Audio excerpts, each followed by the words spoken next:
Pasco area high school sophomore Brandy Perkins struggles every day to motivate her teachers. The frustrated 16-year-old talked to Onion reporters this morning to discuss the challenges she faces in reaching out to her underperforming educators. Connecting with the teachers gets harder and harder every year.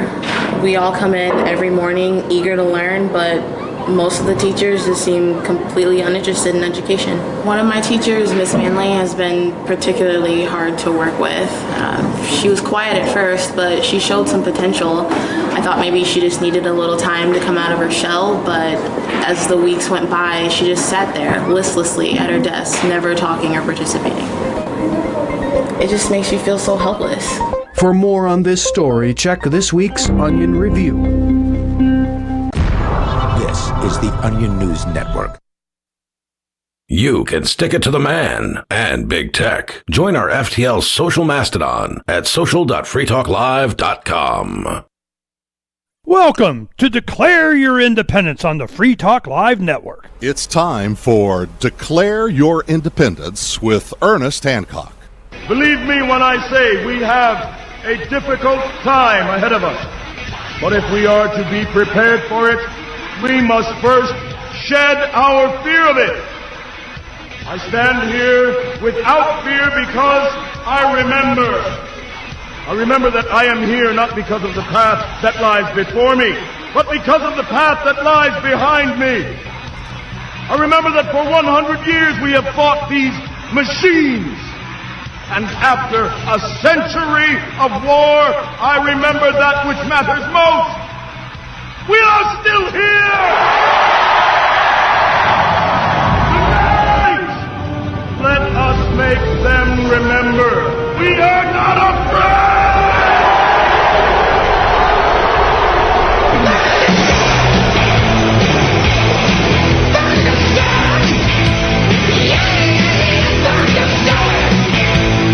Unafeared here on Declare Your Independence with me, Ernest Hancock. One thing that I wanted to make sure that we do is we get an update from David Webb, The Great Taking. This was very exciting, something that was very important to me. I was like, I can see what's coming. I can see what's coming. This has been a very important issue, is that they, them, those are not going to go away, and they're not going to leave us alone, and they want everything. Everything.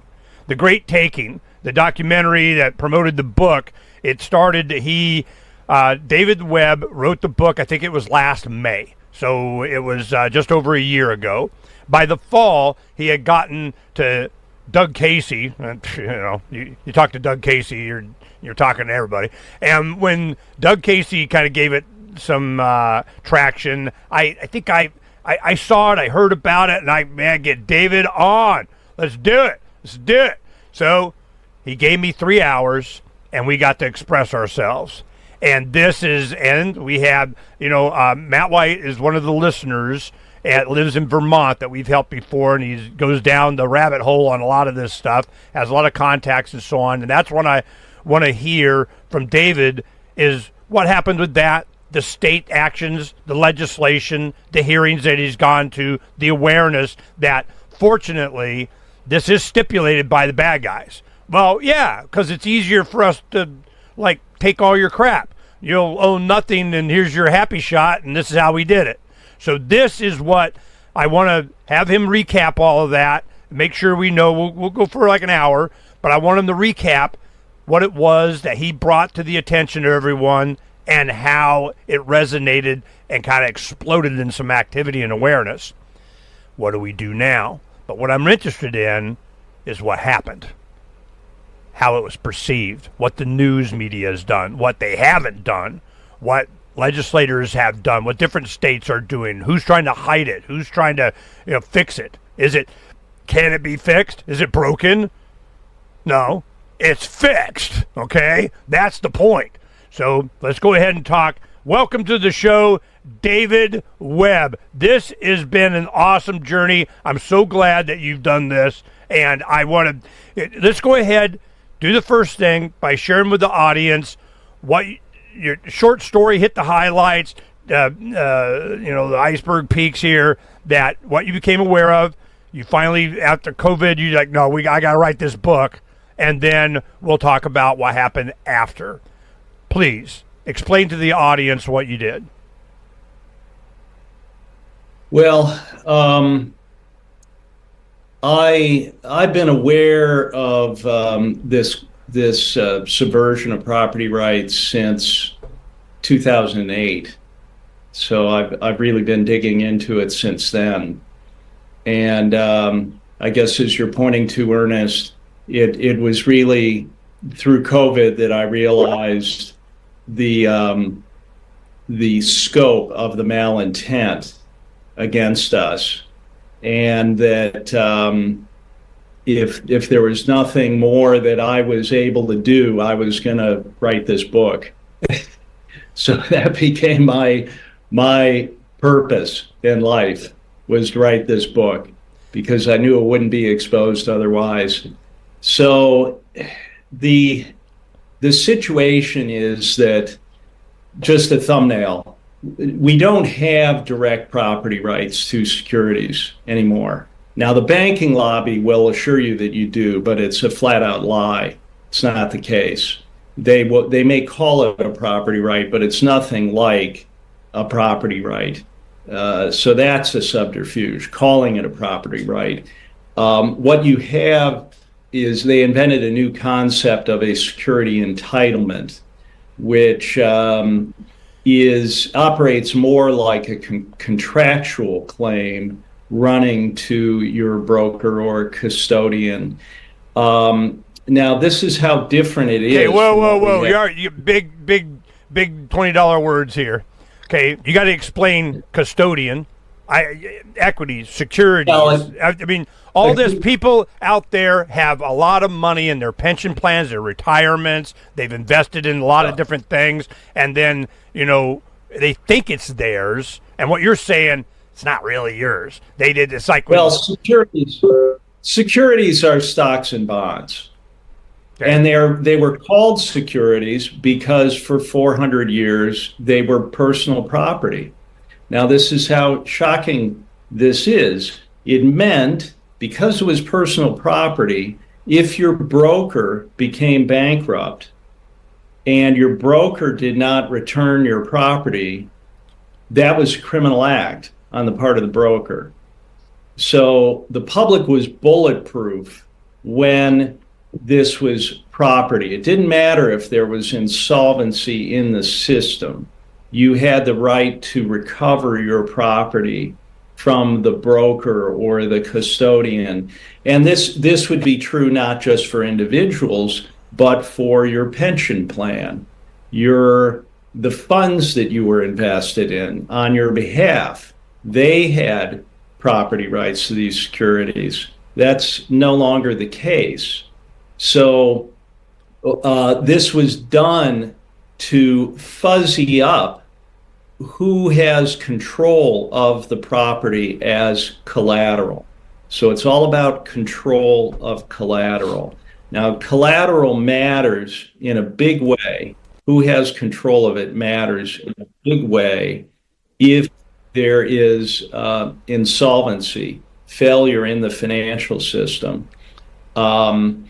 So when we had stock certificates, it was very clear who had control. If you had the certificate, you had control. If you had signed it over to your broker had control. But when they moved to electronic book entry, record keeping, dematerialization of securities so that they are no longer certificates, it allowed a situation where control was no longer with the investor. Control was elsewhere in the system.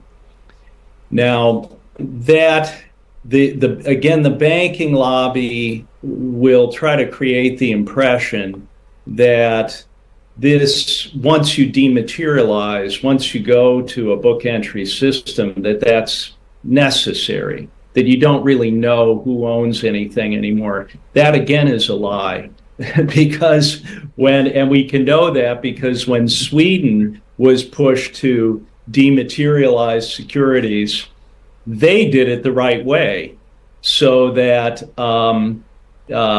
they used computerization and electronic record keeping to make absolutely certain that they knew who owned what, and that there was specific identification of the security to the investor. So it was entirely possible to do it even with an electronic record-keeping system, and perhaps even better with an electronic record keeping. You would think.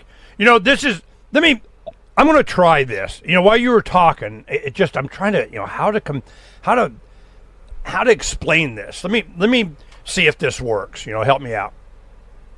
Yeah.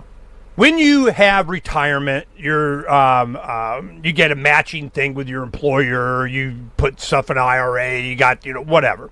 It's like you're taking your wealth and you're putting it in a rental storage facility. You go into WeStoreIt.com down on the corner street. If I put it in a storage thing, roll up the door, and I put all my goodies in there. They go out of business. They go bankrupt. They're like, can't pay their bills. Like, all right, well, I'm going to come get my stuff. All right, it's obviously my stuff. I rented your little room for me to put my stuff in. That's my stuff. It's my stuff, right? Yeah, well, that's your stuff. We're just watching, holding, got the lock on the door, your stuff. What you find out was they did this "you totally agree" thing, and what they did is they go, we've decided that we're going to use your stuff. We got a beat on your stuff, and we have that. You have kind of like. Almost you can go use it and look at it and play with it rights. You can kind of take it out sometimes. You can put it back. But if we go out of business, all of that stuff we had as collateral for us doing other stuff, rehypothecation crap or whatever the heck they were doing with it. But you don't really own it. When you agreed to store your stuff with us, you signed a document that says, I totally agree that I kind of sort of almost have beneficiary rights of, I definitely pay taxes on any profit I make on it. I definitely get to kind of move it around a little bit, but in the end, if there's a question of solvency for the storage facility, then it's ours now, okay? And you totally agreed because you signed this I totally agreed button, whatever. How close is that? You see my point? It's like somebody that you contracted with to hold your stuff. Yeah, it's very similar to that, but in fact, you may not have agreed. It isn't in your agreement because you have not signed anything to assign the property, the right to the property. It is enabled because the securities are, they call it the indirect holding system, where the securities are held in these vast pools at a higher level. So they're not held by your broker. Your broker only has books and records of the clients of the broker. And this is part of the sophisticated subterfuge here. They make much ado about the SEC regulations that the client assets must be segregated from the assets of the broker. But meanwhile, all of the securities are in the same pool at a higher level where they are used as collateral without restriction and without any agreement or knowledge of the investors. So when they go, look at all this stuff that we have on our books. We got a bunch of this stuff. Well, it's other people's stuff, but they get to claim it as some kind of value that company has, or that they're using it. Or I want to know when how did that happen? Well, that happened with dematerialization. That was the beginning of this. In the late 1960s, they created a paperwork crisis. There was a bogus crisis. You can see it was bogus because they just said, we can't keep up with paper certificates, so they closed the New York Stock Exchange just every Wednesday for just 6 months. And Then at the end of December, they stopped that, and magically there were no problems after that. But they used that paperwork crisis as justification for saying we need to get rid of paper certificates. So they involved a guy named William Dentzer, who was a career CIA operative with no background in banking or finance whatsoever. They brought him back from Latin America, where he had been with USAID in Latin America. And now the only experience he had was Nelson Rockefeller appointed him superintendent of banking in New York State, again, with no background in banking or finance at all. And then they used that prior appointment as his credential for being the head of Depository Trust Corp, which is the entity that was formed to hold all U.S. securities in these vast pools. Now, DTC, Depository Trust Corp, wasn't even formed until 1973, 5 years after the paperwork crisis. But somehow everything operated just fine for 5 years. And then there was no significant dematerialization until the 1980s. So it's clear there was some strategic purpose behind this. And when this got going in the 80s, the securities industry started using the customer pools as collateral illegally, really, for quite some time. And then the market crash came in 1987, and that was used as justification for reforming the Uniform Commercial Code. So each crisis is used to further this structure. Yeah, you can't let a crisis go to waste, man. I mean, Exactly. Well, they don't. So in 94, they basically made legal what they had been doing. And a great deal of sophisticated work went into this. If people are interested, now this takes some work, but I'd recommend taking a look at this document. It's lengthy. Policy Perspectives on Revised UCC Article 8 by James Stephen Rogers. And you can, this was in the UCLA Law Review in 1996. So it's contemporaneous with these changes. And James Rogers was the drafter of the amendment. He is the guy that wrote the amendments. There were a lot of bankers, a lot of attorneys looking over this, but he is the principal person that put it together. And it's interesting. It's really shocking commentary in here. There's a point where he says some people were uncomfortable that the investors would no longer have priority to their own assets. A little bit uncomfortable. Would not have, a little bit. And not have their assets returned in the event of insolvency of the intermediary. So he discusses this at length. And there's a point where he says, why not just give the securities back to their owners when there's an insolvency? Because we don't have to. Yeah, and then he goes into this very strained but extensive rationale for why that can't be done, to just return the assets to the investors. Okay, give me a highlight of his justification. I mean, what was his mental gymnastics? What he says, what you have to understand is that the investor is an entitlement holder now to their own securities.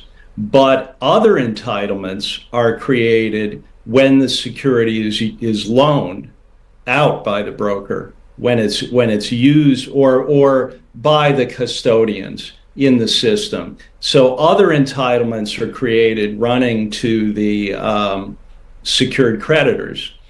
And what he says basically is, well, if we return the property to the investors, then someone else is injured, meaning the secured creditor. Yeah. Return my the property to the original investors. So he says, so there must be finality of settlement when the collateral has been passed to a creditor in order to avoid jeopardizing the financial system. That is the rationale. So he says, what do brokers do? They sell securities. So that if they have wrongfully sold client securities, the party on the other side buying it doesn't know that that was done wrongfully, and they're innocent. And the same is true with the party that has received client collateral for a loan or under a swap agreement, under a derivative contract. The party on the other side does not know that that was wrongfully done, so they are innocent. And he goes on to say that it would be very difficult to know who owns the security anyway. God! All we can do is make certain that the secured creditors have finality. Of course. Oh, no. See, when you say this, jeopardize the financial system. The financial system you're jeopardizing is private property rights. That how about that? Let's not jeopardize that. Yeah. That's not their concern. So they knowingly did this. It's extensively documented contemporaneously. So this was in the UCLA Law Review in '96. The amendments were '94, but this was at the point when they were being implemented by all the states. They weren't fully implemented until 2001 in all the states. So that's a very important document. The other thing that is, that I use heavily in the book and I include in the appendix is the response of the Fed, the New York Fed, to a questionnaire from the EU. The EU was being pressured to conform to this system, that the secured creditors have finality over the ownership over the collateral. And when the EU was being pressured to do that, they asked Big Brother, the New York Fed, how did you do this? So the Fed response is quite clear, and it's specifically about how the Uniform Commercial Code operates in the U.S. So this is irrefutable. What we've encountered in these efforts in the states is that when the banking lobby comes down on us opposing what we're saying, they have to lie. They just have to flat out lie because it's apparent they cannot acknowledge this response from the Fed. They cannot acknowledge these comments from the drafter of the amendments, but they're plain as day. I've seen, since our conversation, banking representatives, lobbyists, whatever, go, well, yeah, kind of, they haven't said you were wrong. They're going, David, he's conspiracy theory. He doesn't know what the heck. I can't believe you're listening to this guy. They're going, wow, it's so that we can, makes the money. It's all about the money. This has not been a secret. Money for nothing and your chicks for free.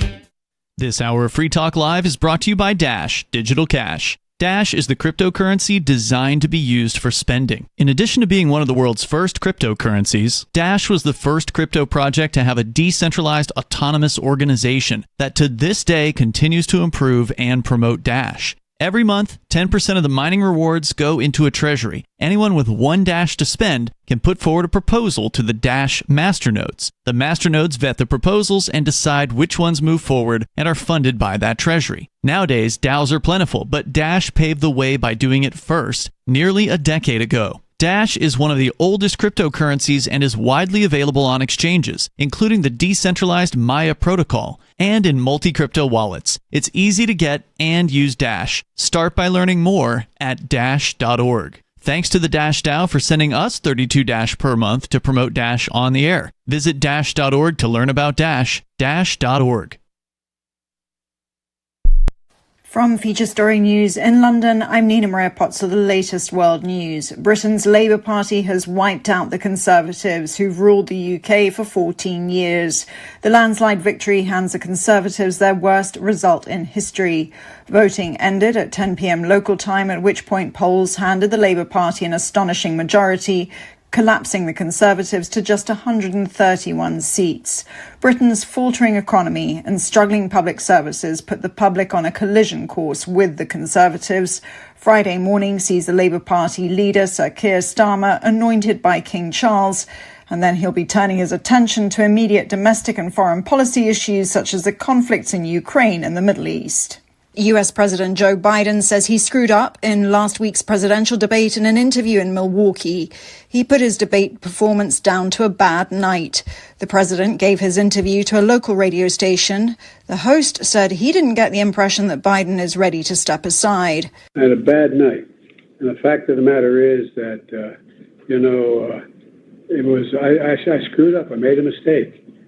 That's 90 minutes on stage. Look at what I've done in 3.5 years. The president also appealed to black voters during the interview and said he appointed more black judges than every other president in American history combined. You know what he's doing. It's shameful. He's talking about black jobs, meaning all the things that blacks can do for manual labor, menial labor. That's what he's doing. That's how he looks at it. Still, speculation is mounting that President Biden might still buckle to pressure to step aside. His performance at last Thursday's TV debate against Donald Trump triggered a wave of panic among Democrats over his mental and physical capacity. Tens of thousands of people in Northern California have been ordered to evacuate their homes as wildfires grow across the state during a heat wave. Some 28,000 people were under evacuation warnings or orders on Thursday, though some containment is being made in the battle against Thompson Fire in Northern California. We did hear a couple of the neighbors lost their house, and it just overwhelmingly blessed that we were safe and that they did such an amazing job last night. It's incredible. California Governor Gavin Newsom declared a state of emergency on Wednesday. The latest polls ahead of France's general election's second round, Ross Cullen reports. With just 3 days left before the French go back to the polls for the final round of voting, the most likely post-election scenario is a hung parliament, according to the latest surveys. This would mean the National Assembly is in the same situation as today, no one party with a majority, though there are now discussions and calculations going on over a possible German-style grand coalition of different parties, which the government says may be necessary to keep the far right from power. For their part, the National Rally say they're confident of winning an outright majority. From bureaus worldwide, this is FSM. Don't miss a moment of Free Talk Live. Get our archives daily via our podcast at feeds.freetalklive.com. Free Talk Live is brought to you by Dash Digital Cash. Tired of ever-inflating U.S. dollar? You can live your life on Dash with bitrefill.com, where you can buy gift cards from big retailers, including grocers, gas stations, phone refills, Amazon, and even prepaid MasterCards. Thanks to the Dash DAO for sending us 32 Dash per month for this sponsorship. It's easy to get and use Dash. You can learn more at dash.org. That's dash.org. There are those that just want to be left alone, and those that just won't leave them alone. Which one are you? The Ernest Hancock Show. Welcome back to Declare Your Independence on the Free Talk Live Network. We're talking with David Webb, author of The Great Taking, someone from the inside of Wall Street, a hedge fund manager that, wanted to make sure everybody knew what was really going on inside.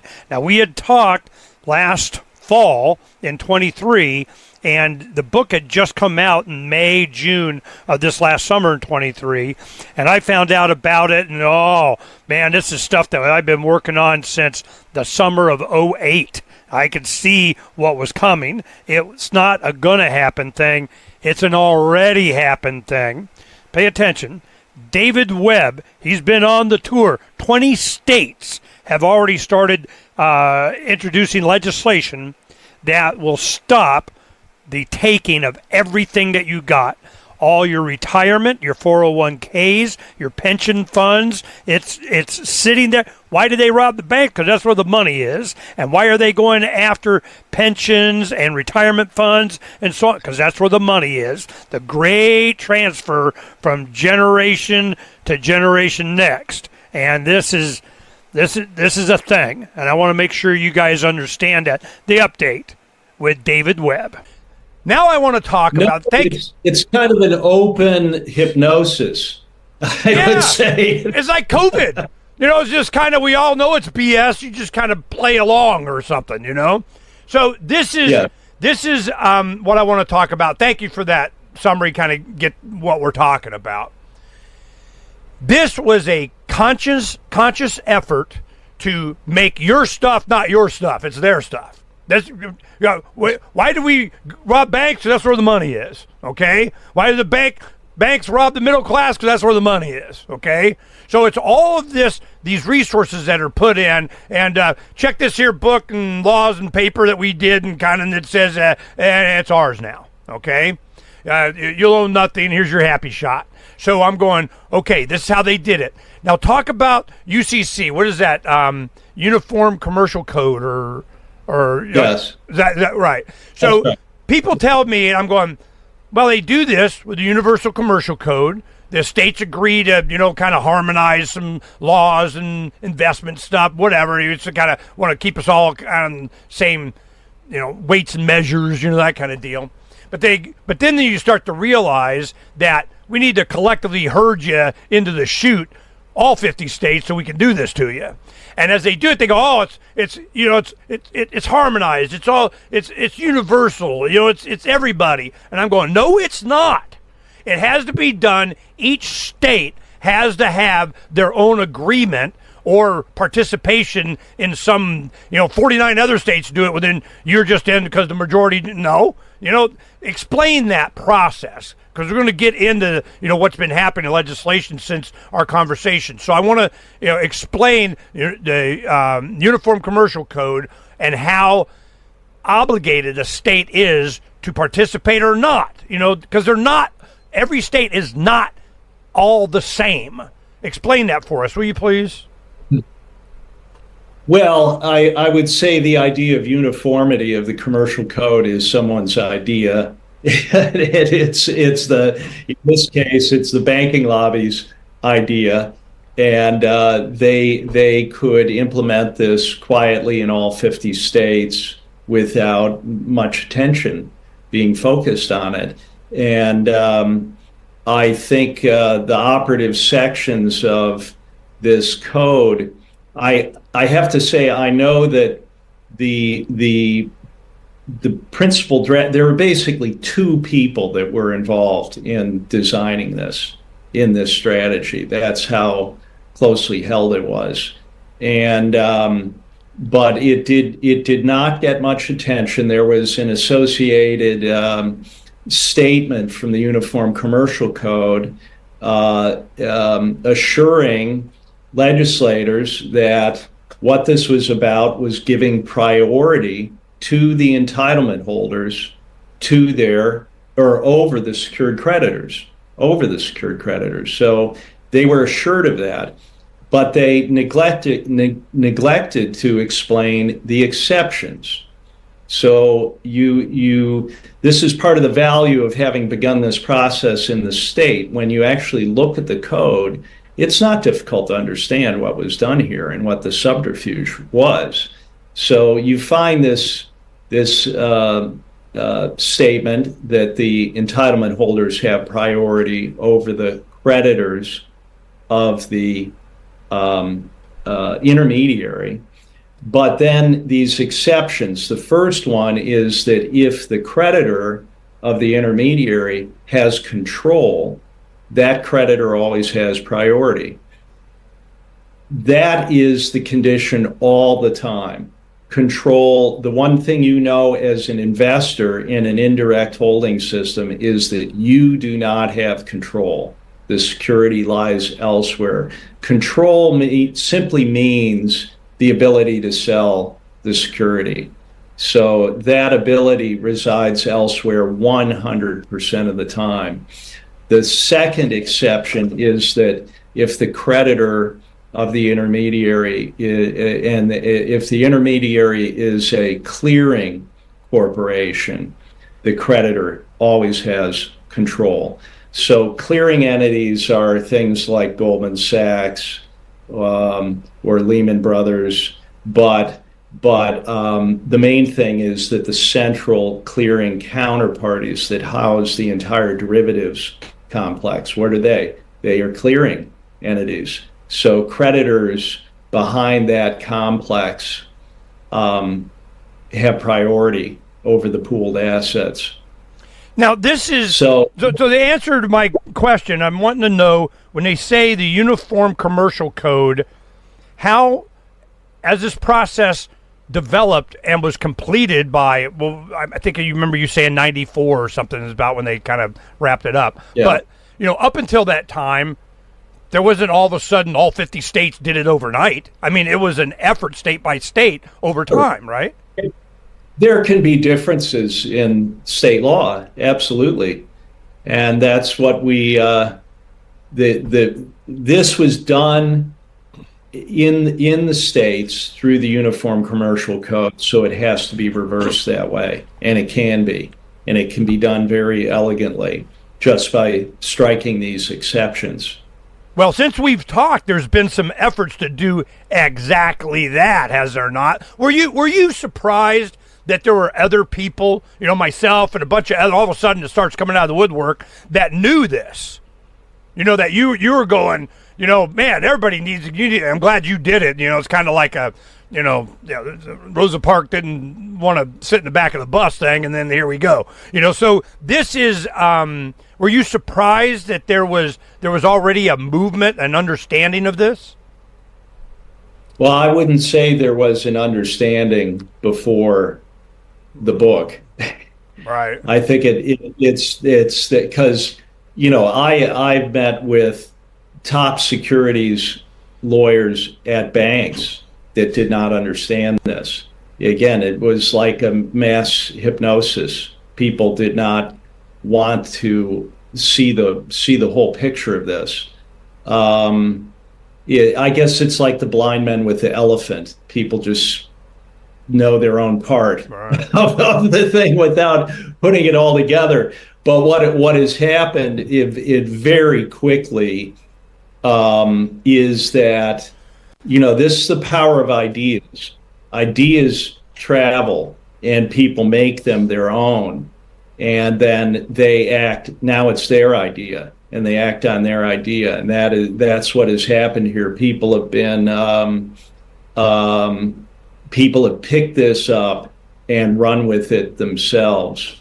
So that's what's happening. I've seen legislation drafted, discussed, people talking about it, legislators bringing in expert testimony. You've testified. How many states have you testified before? Is it just 1, 2, 10? I mean, what have you been doing? It was the bills were in, the first one was in South Dakota in February. And that was brought by Julie Auk. And it's interesting. She became aware of this from seeing the book and became concerned because she is actually a registered rep and she has clients that so she became concerned about her clients, as you would hope more people would. So she reached out to Don and Betty Grandy, who are the just an amazing resource to have for people to have this team behind them, because Betty is an experienced state legislator, so she knows how that process works. And Don has gone into the UCC in detail on other issues, but then on this. And as he says, initially he thought that this guy must be crazy, which is me. But then when he spent some days on it, he realized this is absolutely true. And so that became a burden for him. He had to speak with Betty and say, look, we need to do something about this. So that was so what I'm saying is Julie was moving in that direction. Don and Betty were moving in that direction already independently. And so things were set in motion in parallel in a number of places. And then in Tennessee, there were constituents in the state that went to their representative and made him aware of this. So that happened independently. And then we all just kind of joined up, got in touch with each other in carrying out the action. So the first one in South Dakota, when the bill was brought, I think this is historic because there's never been any pushback in any jurisdiction anywhere in the world. So this was the first one. And I'm very grateful to Julie Auk for doing that. Courageous person. Well, did it spark a bunch of others? I mean, is it starting, or are they just shutting it down, lobbyists, thou shalt not talk about it? No, I think Don and Betty, it is possible there will be actions in 23 states in the coming legislative sessions. So it is there were others that were starting to look at it in this year, but it will expand. You see, when people read the book or heard the documentary, some part of the mind says, well, maybe this isn't real. But when you see it in an actual bill, that says something's real here. Then when you actually have to look at the code itself, you see this is absolutely real once you understand how it was done. Then thirdly, when the banking lobby comes down in full force, it tells you this is very real. Then fourthly, when they cannot refute it on the merits, they can only lie and misdirect and use procedural tactics or outright intimidation. It becomes very real. How many states are pushing back? Is it like every one of them's got a committee of whatever or lobbyist, or they're just, shut up, you're not allowed to look, don't pay attention to the man? I mean, it is, I'm wanting to know what progress you've made. There are already over 20 states that are looking at it. It's a question of whether there will be bills in over 20 states, but it can happen. Things are building. There's quite a bit of momentum. Yeah, because this is coming. I mean, this is, the Great Reset. This is what the Great Taking is. The Great Reset they're talking about. It's all ours now. Thanks for playing. Everybody all in? You got all your chips in? Everybody's chips all in? It's ours now. Okay, that's what's going on. One thing I wanted to, before the end of the show, I want to make sure we get this in, because this blew me away when we had our last conversation. There was after World War II, there was this idea, it's kind of like the Monroe Doctrine. Monroe Doctrine was coast to coast, pole to pole. Well, we always, in school, you remember that coast to coast thing, from the Atlantic to the Pacific, and we rule because we rule. It was pole to pole, too. It was Western Hemisphere. The Western Hemisphere be ours. Well, after World War II, they had this mindset, we're going to take over everything. And there's a guy, even the precursor to the CIA or CIA or whatever, he goes down, you mentioned him before, he goes down to Latin America and, your signature, your brains is going to be on this document kind of thing. So then when you have John Perkins and Confessions of Economic Hitman and how they do that, and we've talked to him several times. So what happens is they go down and they go, well, if we can't convince you, we kill you. And if we can't kill you, we'll invade you. I mean, we're going to do what we're going to do. This seems to be part of all that. And I want you to tell the story of that gentleman that was down there. Then, they bring him up here. They do all. And it was a plan, pole to pole. Talk about that, his history, will you please? About William Denser? Yeah. Yeah. Well, so, we know this from his own memoir. and also he did interviews where he seemed to think this was funny. Yep. His background. So he openly discussed that he had no background in banking and finance, but his career started essentially out of college. The CIA arranged his draft deferment, so that's how he started.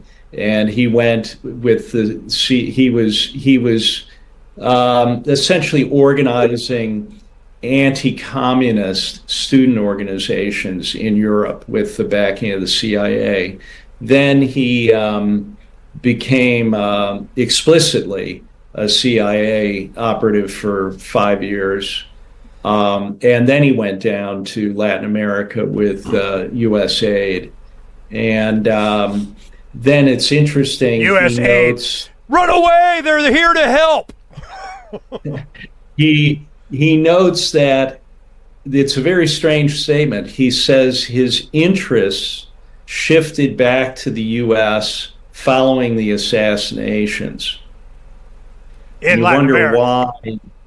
No, following the assassinations of Martin Luther King and Bobby Kennedy, because the paperwork crisis that I mentioned before began 6 days after the assassination of Bobby Kennedy, and about 2 months after the assassination of Martin Luther King. So it's just very interesting that he would draw a connection with that for why he was coming back and getting involved with this. And his involvement here was to do what? I mean, he showed up, reported to work, and Sieg Heil, I'm here, what are we going to do?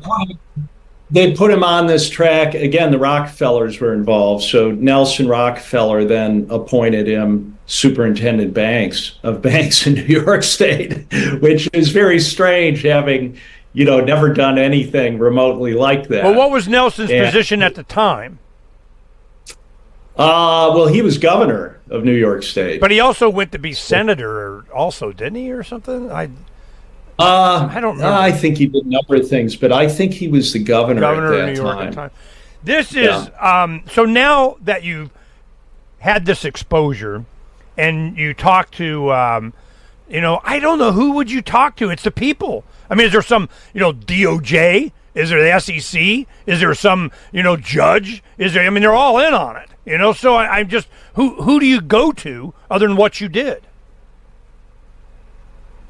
You mean to do something about this? I mean, you go, well, I'll tell you, I worked on the biggest bank robbery of the people, the biggest theft, the biggest thing, the Great Reset. Look, here it is. Somebody should do something, Well, it comes down to people, but I mean, who would have you tried to report? I mean, who do you go to? I went to Sweden to try to encourage people in Sweden and in Europe not to go along with this.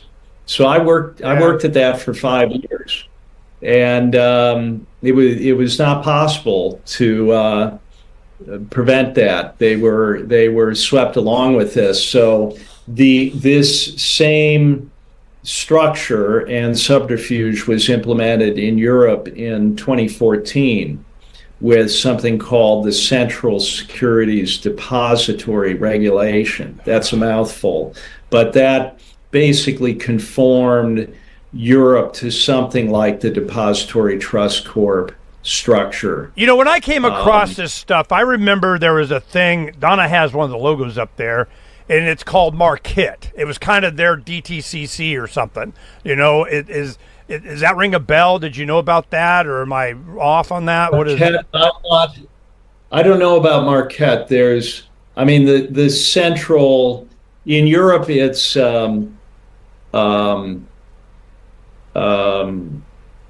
Clearstream and Euroclear are the high level depositories. So, for example, even the Russians are in Euroclear. Did you ever come across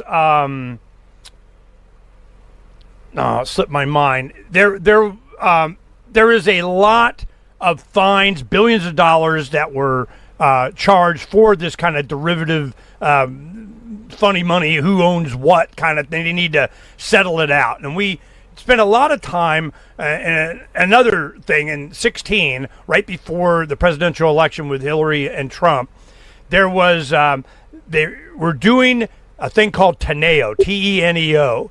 Teneo was we're the corruption.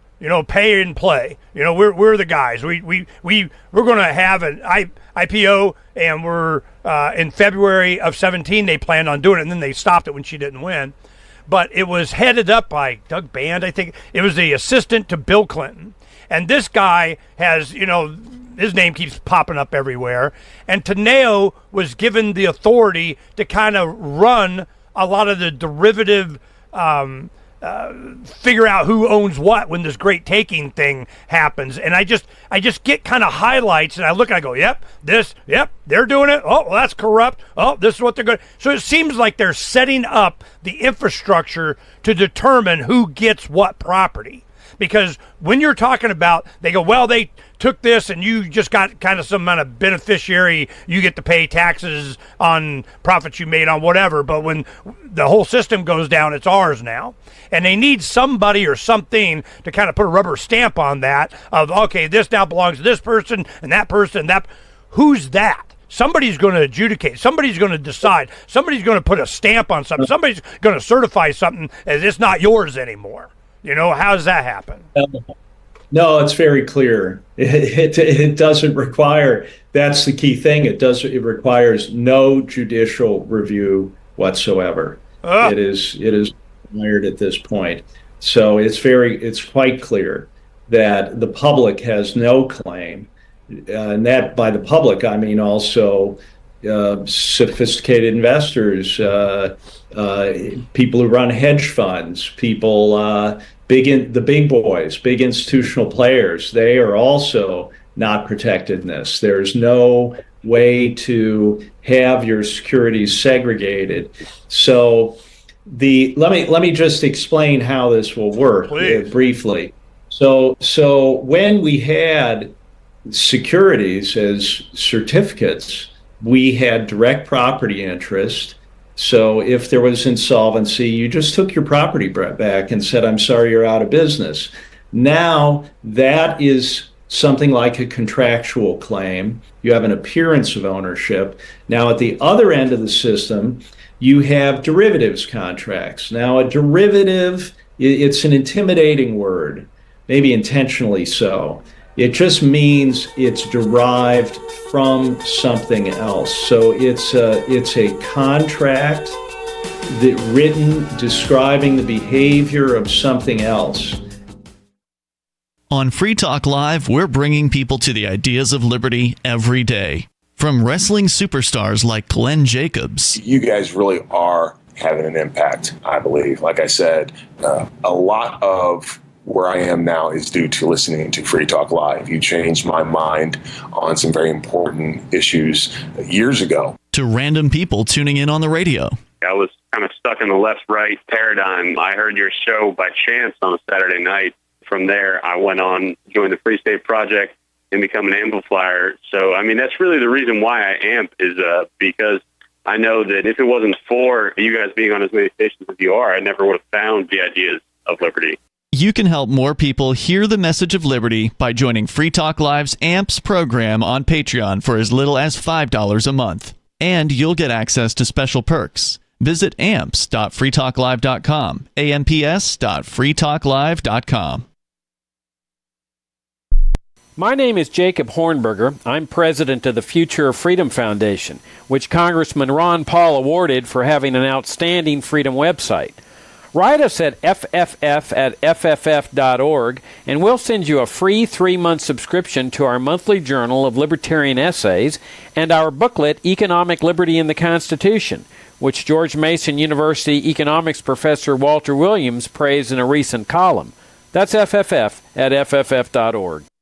What if you want to hear the latest episode of Free Talk Live, but all you have is your phone, you forgot to download our archive, and you have no data connection? You can call our Listen line at 641-793-0191. That's a long-distance number, so you may incur charges. If not, listen as long as you want. 641-793-0191. The Free Talk Live Listen line, 641-793-0191.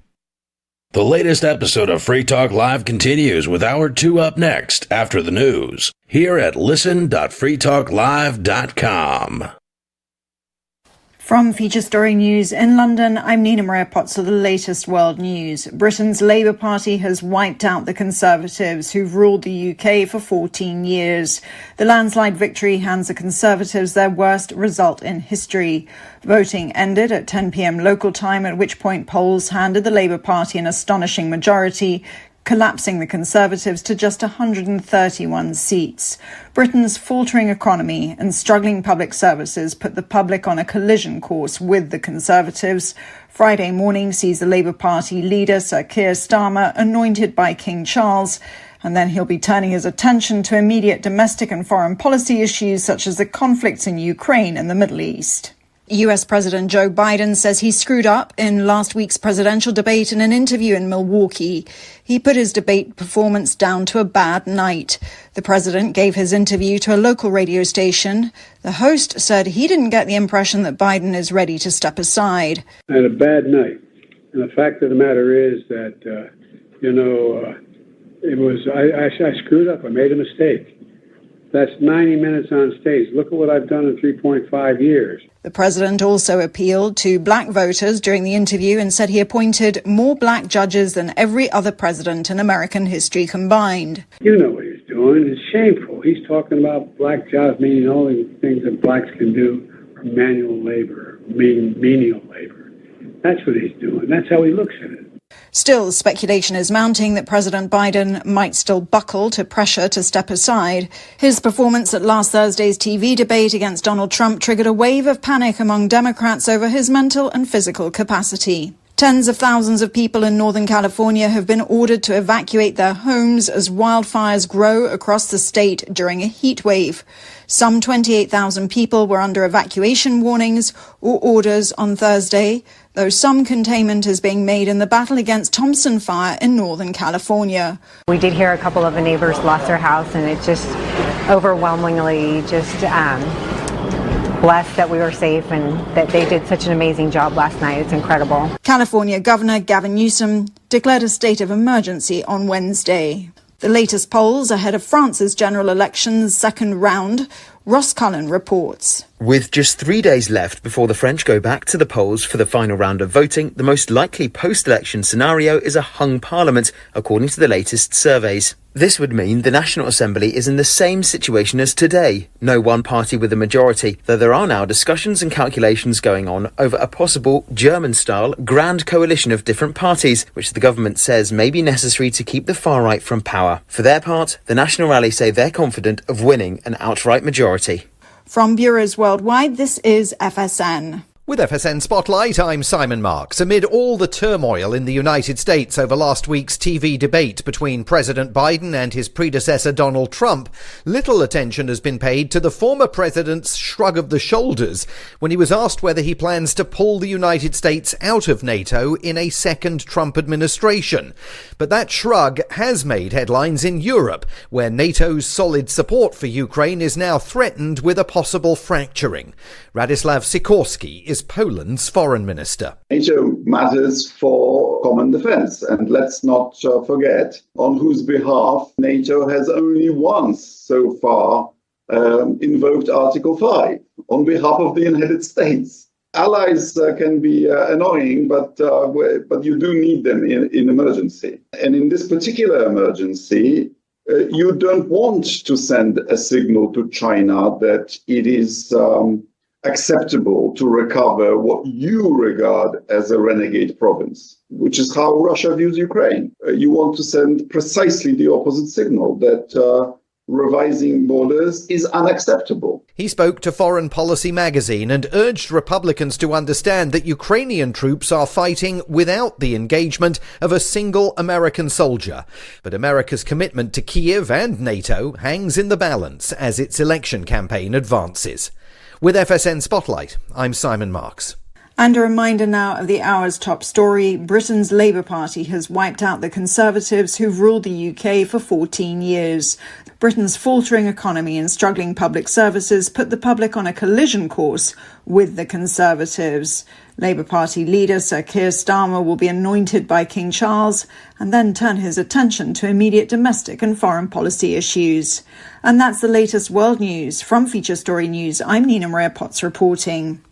A fully leveled up video game character marvels at how far he's come, and the milk rushing through a jug handle is having the time of its life. This is The Onion Week in Review. This week, top executives from the U.S. financial sector announced they're about ready to ruin the world again. Representatives from all major banking and investment institutions said that more than enough time has passed since they last caused a major global economic meltdown, and confirmed they're pretty much fully prepared to bring about a brand new worldwide financial crisis. We feel like we've given people enough time to get comfortable again. Consumer spending has increased, housing market has rebounded. So yeah, we're all set to go ahead and ruin the global economy again. And in other news, the perfect gift for a local man is unfortunately a gift certificate to Lowe's Cinemas. Mall shoppers look on in awe as a helpless 15-year-old girl is viciously torn apart by a pack of her peers. And a drunk pilot decides to pull over onto a cloud until he sobers up. You will now hear 3 gong strikes and a recitation of the great chant before being ushered to the hallowed garden. For more, keep checking theonion.com. This is the Onion News Network. We're still not sure why you'd want to watch, but our video feed is streaming nightly for free at cam.freetalklive.com. Welcome to Declare Your Independence on the Free Talk Live Network. It's time for Declare Your Independence with Ernest Hancock. Believe me when I say we have a difficult time ahead of us. But if we are to be prepared for it, we must first shed our fear of it. I stand here without fear because I remember that I am here not because of the path that lies before me, but because of the path that lies behind me. I remember that for 100 years we have fought these machines. And after a century of war, I remember that which matters most. We are still here! Tonight, let us make them remember we are not afraid!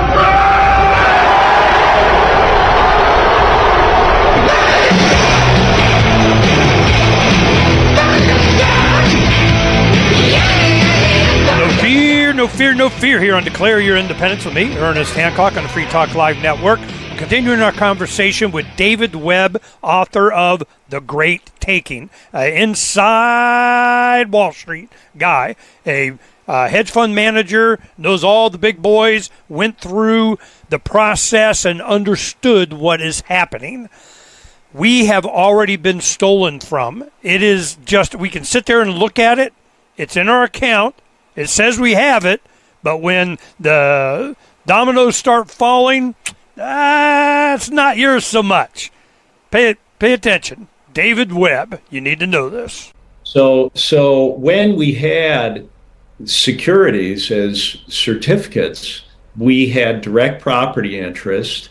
So if there was insolvency, you just took your property back and said, I'm sorry, you're out of business. Now that is something like a contractual claim. You have an appearance of ownership. Now, at the other end of the system, you have derivatives contracts. Now, a derivative, it's an intimidating word, maybe intentionally so. It just means it's derived from something else. So it's a contract that written describing the behavior of something else. And depending on what that thing does, whether it goes up or it goes down in price, a payment is made or a payment is received. So it's a contractual agreement. And contracts never would have had any standing in insolvency, very weak. So what's been done is to take the people that had property rights, give them a weak standing, and give the secured creditors behind these contracts that never would have had standing absolute super priority to take the assets from the pools.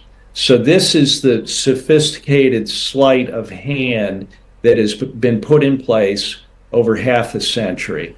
And who is it? At the end of the, it's a Bank of America. What? At the end of the day, think like certainly J.P. Morgan, because J.P. Morgan has been behind the planning and implementation of all the pieces of this. There will be other, big banks as well that have this super priority. So it will be, everybody's heard the term the too big to fail banks. Yeah. It's basically the too big to fail banks. But JP Morgan is, if you want to put a name on it, that's certainly the center. So when this happens, it's not going to be a secret. No. Well, but people, look at what happened in the so-called Great Financial Crisis with all that went on through that. And people were just told, I'm sorry, you've lost things. And people don't really understand what happened. And there was never any investigation. No one was ever prosecuted. So the people behind this rely on that there will be such confusion. So again, that's why it's important for people to understand this as it is happening.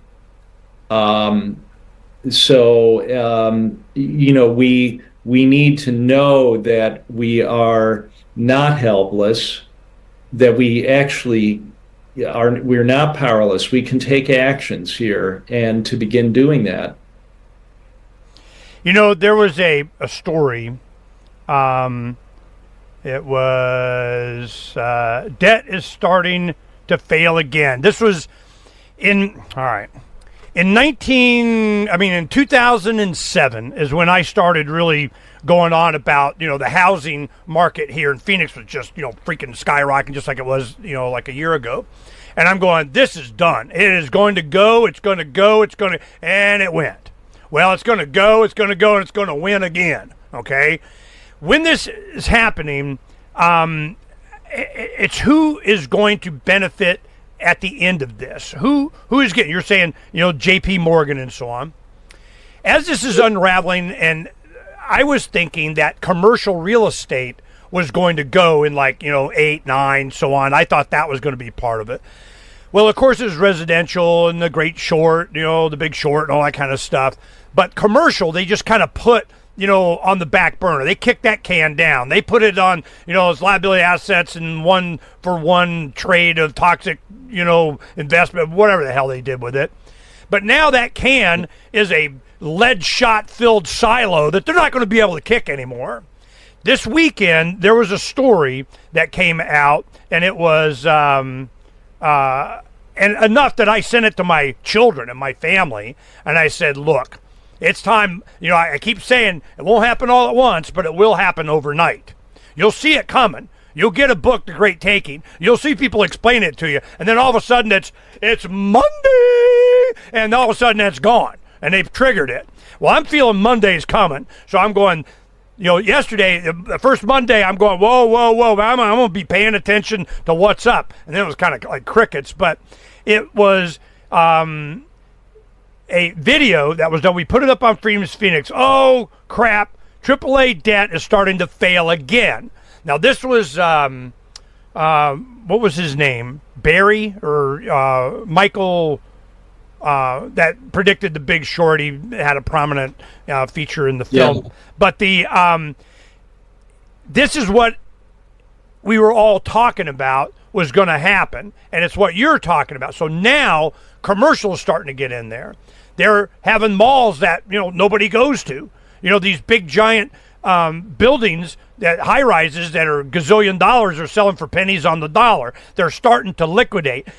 Japan sold about, I don't know, was it 60-something billion dollars in treasuries?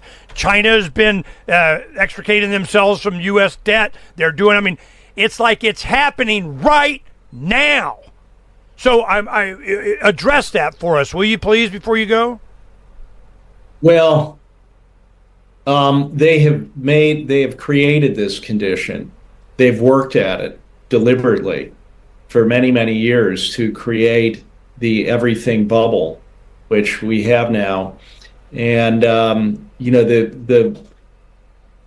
the way I explain it is, let's say before the great financial crisis, interest rates, short-term rates were around 5%. And then they went to less than 1%. So let's just use that, 5 and 1. So if you have a bond that pays $5 and interest rates are 5%, and for simplicity, let's say the bond is a perpetuity, which means there's no maturity. And essentially the whole financial complex is a perpetuity with no maturity date. So, but let's take the example of, it's just simple math. If you have something that pays $5 and interest rates are 5%, that's worth $100. Now, if you drop interest rates to 1% and it's still paying $5, now it's worth $500, because 1% of 500 is the $5. So that's the power of dropping the interest rates. So that alone, going from 5 to 1%, produced a 500% appreciation. This is the bubble that we've been in. So that affects all equities, which are discounted back. Theoretically, they're value based on discounting back future cash flows, the bond markets and all real estate globally. So now if you take interest rates back from 1 to 5%, you just do a round trip. It's as simple as that. Now that bond goes back to being worth $100 and you have an 80% fall in value. So that's what is really, when people talk about, a bank failing and saying, well, this was a badly managed bank. No, this is all banks that are subject to this. And it's not really a matter of changes in the economy, just based on this one thing alone. Everything is massively undervalued. And if you look at what the Fed is doing for 2 years now, they raised rates back to 5.5%.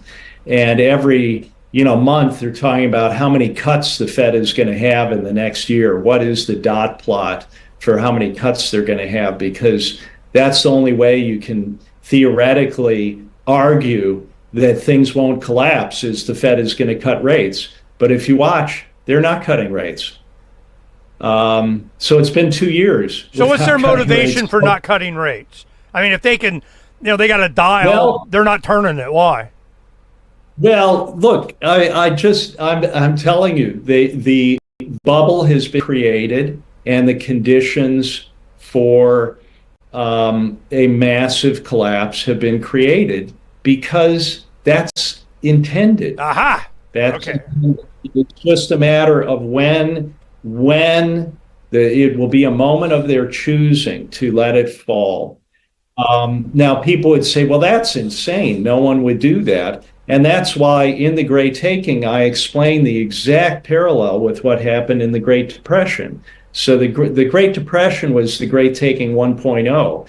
This is the new and improved 2.0, where people will lose even things that they have not borrowed against, things they own free and clear. And I'm referring to securities.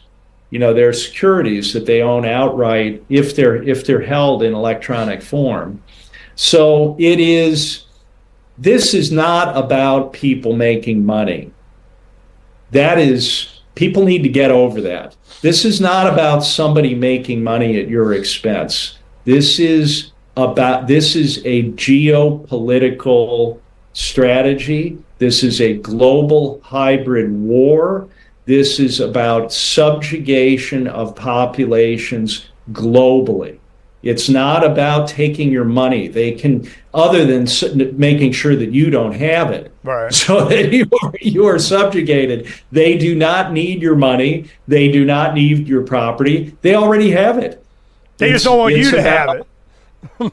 They do not want you to have it, just as in the 30s, the public wasn't allowed to keep gold because the public could have carried on without the Federal Reserve System if that were the case. Okay, now this makes a lot of sense, to a lot of us activists. There's always kind of the saying, Trump is like, they're not after me, they're after you, I'm just in the way. Then you get Mel K, she goes, hey man, they're after America, America's in the way, of them wanting to take over the world. And the reason is because the middle class in America, which they got to get rid of, which is what they're doing, is wealth provides options, retirement, savings, funds, resources, access to capital, land. That provides opportunities to not be dead, to feed yourself, and I'm occupying the land over here and you guys do you and I'm out, okay? Those options, that freedom is what they're after so that they control you and you don't control your own life and family. This is what's happening. We are under attack as an example to the world of what a free people can deal with, can be insulated from the crap around the planet. Having options for people, that is just another word for freedom. I have the freedom, I can do it. Now, am I at liberty to exercise my freedom? That's where they go, yeah, but we passed a law, We passed a law that your grain silo is ours now because we need. So this is going to evolve, one, that they're going to do the taking, and then they're, like right now, they're trying to justify, well, it's at 1%, that's the rich. Yeah, those rich people, they got too much, we're redistributing. No, it's getting redistributed to them. This is so obvious what's happening that I wanted to make sure that we give some props to you and other people that have been doing it. There was a gentleman, it's a good friend, Tim Pachote, the Liberty Advisor. He's a financial planner guy. And what you were talking about, the interest rates, he got that asked by David Schweikert, is a congressman here in the East Valley in Arizona. And he actually asked, I think it was Powell or Yellen, one of them, at the time, that this question. He goes, look, nobody's talking about this interest rate change. When they go up, the value of these bonds are going to plummet and yada, yada, yada. What say you then?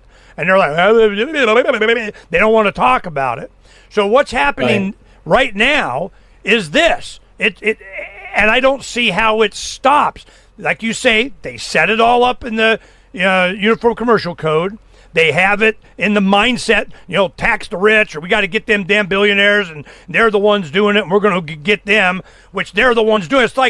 It's like when you find out that the anti-nuke movement was funded by big oil. I mean, of course. So this is just a big psyop on the planet for them to take advantage of all these crises that they create, and then they're getting ready to pull the trigger. And when you start seeing banks fail, when you start seeing commercial real estate, taking a hit, and the big thing is a lot of these banks and institutions are selling some of their AAA stuff, their best stuff, so they can finance staying in business for a little bit longer until this great taking happens, and it's going to happen overnight. Am I right in that? Is it just kind of a slow progression thing, or all of a sudden everybody's going to go, it's Monday? Well, I think we'll see escalating bank failures, but unfortunately, I think there will also be, we're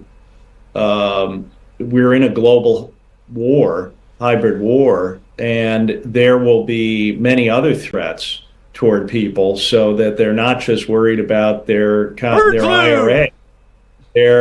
There will be, this will happen probably in the context of the threat of nuclear war, something.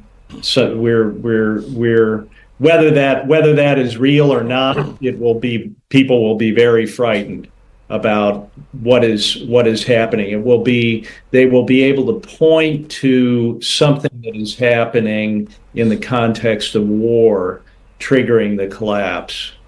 And people will be very frightened, and they'll have a lot to worry about, and they won't be able to focus. So I think that is what is coming. So much so that what you did is I want to let people know, David went to Sweden. He bought a little red, farmhouse out in the Lone Prairie and one of the reasons I remember you saying you went to Sweden is because Sweden and Finland were the last ones that did not adopt this kind of great taking thing, Yes. And you were trying to convince them, don't do it. Yeah, but they got pictures of me diddling little boys on Epstein's whatever the hell, whatever they do to get them to do it, and they do it. And you're going, man, so you occupied the land in Sweden. You just go, and I'm out, But you were motivated to write this book during COVID. Talk about that real quick. That man, they're doing it, so I have to write the book. What was it they did that caused you to do that? Well, I think when you realize that they intend to kill a lot of people, that says this is not just about your finances. They intend to kill a lot of people, and that is what people need to understand. This is a totalitarian death cult that we're dealing with here. And now the problem is there are always going to be sociopaths. There will always be death cults. They can think what they like. The problem is when they have unlimited funding, when they control unlimited resources, in fact, the resources of all of humanity. That's what we have with the central banks that are controlled by these people. And so what I could see through COVID and the lockstep implementation of this globally is we are in deep trouble because this is aimed at us right now. And they're not going to stop. This is going to escalate. So the purpose of the book, it's not a self-help finance book. This is not about your money. It's not about your IRA. This is about something much bigger than that. And what's meant by the great taking is just that. It's everything. It's taking your humanity, taking your life, your future, everything. So we have to focus rightly and understand that this is not about petty partisanship. You have to understand that all the threats against you, whether it's nanoparticles in your body or disease X or deprivation through taking all your property, there is one ring that binds them all, and that is the people controlling the central banks. Now talk about the global nature of this. Is this just America had to be a primary target, I'm sure, but is this limited to the U.S. and Europe or what? No, people will say to me, why didn't this happen earlier? And the answer is they hadn't implemented it fully globally yet. So, but that is done now. What do you mean implemented it? Where did they do it? The WHO? I mean, is it a UN thing? Is it a central bank? It bricks in on the deal? What's going on? It was done through. There are a couple of key things. The last financial crisis, the great financial crisis, was used for a few things. One, they then forced through the harmonization of this indirect holding system in Europe, so that it conforms with the U.S. UCC structure. So they used the last crisis. It was fully implemented then in 2014, but they still weren't done at that point. Join liberty-minded voluntarists, anarchists, and libertarians from June 13th through the 16th for the 8th annual Fork Fest at Rogers Campground in the beautiful White Mountains of New Hampshire. ForkFest is a fork of the Porcupine Freedom Festival, which has sold out in recent years. ForkFest happens the weekend before the Porcupine Freedom Festival. ForkFest is decentralized, which means that there's no ticket cost and no one is in charge. All you have to do to join the fun is reserve your camping site, RV site, or motel room with Rogers Campground for June 13th through the 16th. You can find out more at the unofficial website, forkfest.party. You can also connect with other attendees on the ForkFest Telegram and Matrix chat rooms, as well as the ForkFest forum. You can find links to those at forkfest.party. We hope to see you there June 13th through the 16th. forkfest.party. From Feature Story News in London, I'm Nina Maria Potts with the latest world news. Britain's Labour Party has wiped out the Conservatives, who've ruled the UK for 14 years. The landslide victory hands the Conservatives their worst result in history. Voting ended at 10 p.m. local time, at which point polls handed the Labour Party an astonishing majority, collapsing the Conservatives to just 131 seats. Britain's faltering economy and struggling public services put the public on a collision course with the Conservatives. Friday morning sees the Labour Party leader, Sir Keir Starmer, anointed by King Charles, and then he'll be turning his attention to immediate domestic and foreign policy issues such as the conflicts in Ukraine and the Middle East. US President Joe Biden says he screwed up in last week's presidential debate in an interview in Milwaukee. He put his debate performance down to a bad night. The president gave his interview to a local radio station. The host said he didn't get the impression that Biden is ready to step aside. I had a bad night. And the fact of the matter is that, I screwed up. I made a mistake. That's 90 minutes on stage. Look at what I've done in 3.5 years. The president also appealed to black voters during the interview and said he appointed more black judges than every other president in American history combined. You know what he's doing. It's shameful. He's talking about black jobs, meaning all the things that blacks can do for manual labor, menial labor. That's what he's doing. That's how he looks at it. Still, speculation is mounting that President Biden might still buckle to pressure to step aside. His performance at last Thursday's TV debate against Donald Trump triggered a wave of panic among Democrats over his mental and physical capacity. Tens of thousands of people in Northern California have been ordered to evacuate their homes as wildfires grow across the state during a heat wave. Some 28,000 people were under evacuation warnings or orders on Thursday, though some containment is being made in the battle against Thompson Fire in Northern California. We did hear a couple of the neighbors lost their house, and it just overwhelmingly blessed that we were safe and that they did such an amazing job last night. It's incredible. California Governor Gavin Newsom declared a state of emergency on Wednesday.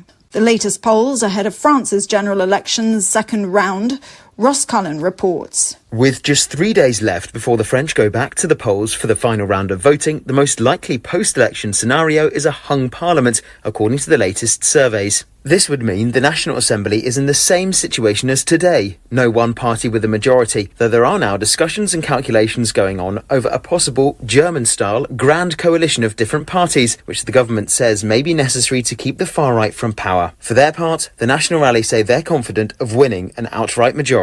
From bureaus worldwide, this is FSM. You can help spread the ideas of liberty with our Patreon for just $5 per month at amps.freetalklive.com. There are those that just want to be left alone, and those that just won't leave them alone. Which one are you? The Ernest Hancock Show. Welcome back to Declare Your Independence on the Free Talk Live Network. We're talking with David Webb, author of The Great Taking, someone from the inside of Wall Street, a hedge fund manager that, wanted to make sure everybody knew what was really going on inside. Now, we had talked last fall in 23, and the book had just come out in May, June of this last summer in 23, and I found out about it, and oh, man, this is stuff that I've been working on since the summer of 08. I could see what was coming. It's not a gonna happen thing. It's an already happened thing. Pay attention. David Webb, he's been on the tour. 20 states have already started introducing legislation that will stop the taking of everything that you got. All your retirement, your 401ks, your pension funds, it's sitting there. Why do they rob the bank? Because that's where the money is. And why are they going after pensions and retirement funds and so on? Because that's where the money is. The great transfer from generation to generation next. And this is a thing. And I want to make sure you guys understand that. The update with David Webb. The last financial crisis, the great financial crisis, was used for a few things. One, they then forced through the harmonization of this indirect holding system in Europe, so that it conforms with the U.S. UCC structure. So they used the last crisis. It was fully implemented then in 2014, but they still weren't done at that point. There was also, at that point, they were implementing the Bank Resolution Authority in Europe that would handle the collapse of the banks in Europe. And they have had planning cycle documents in which the last one, they said that all of their work would be completed by the end of 2023. So that is now completed. But perhaps the most important thing was the imperative to centrally clear all derivatives. See, prior to 2008, these were derivative contracts had a party on either side. And, the example I give was, originally there were things like a farmer selling the crop forward at the date that the crop was ready to harvest. And this had a societal purpose. But when this ability to use all of the public's pooled securities as collateral, when that change was made in 1994, that's when the explosive growth in derivative contracts took off.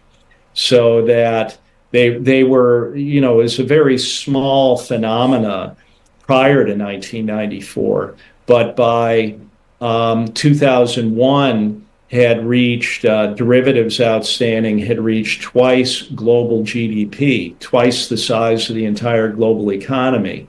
By 2007, it had reached 10 times the size of the economy.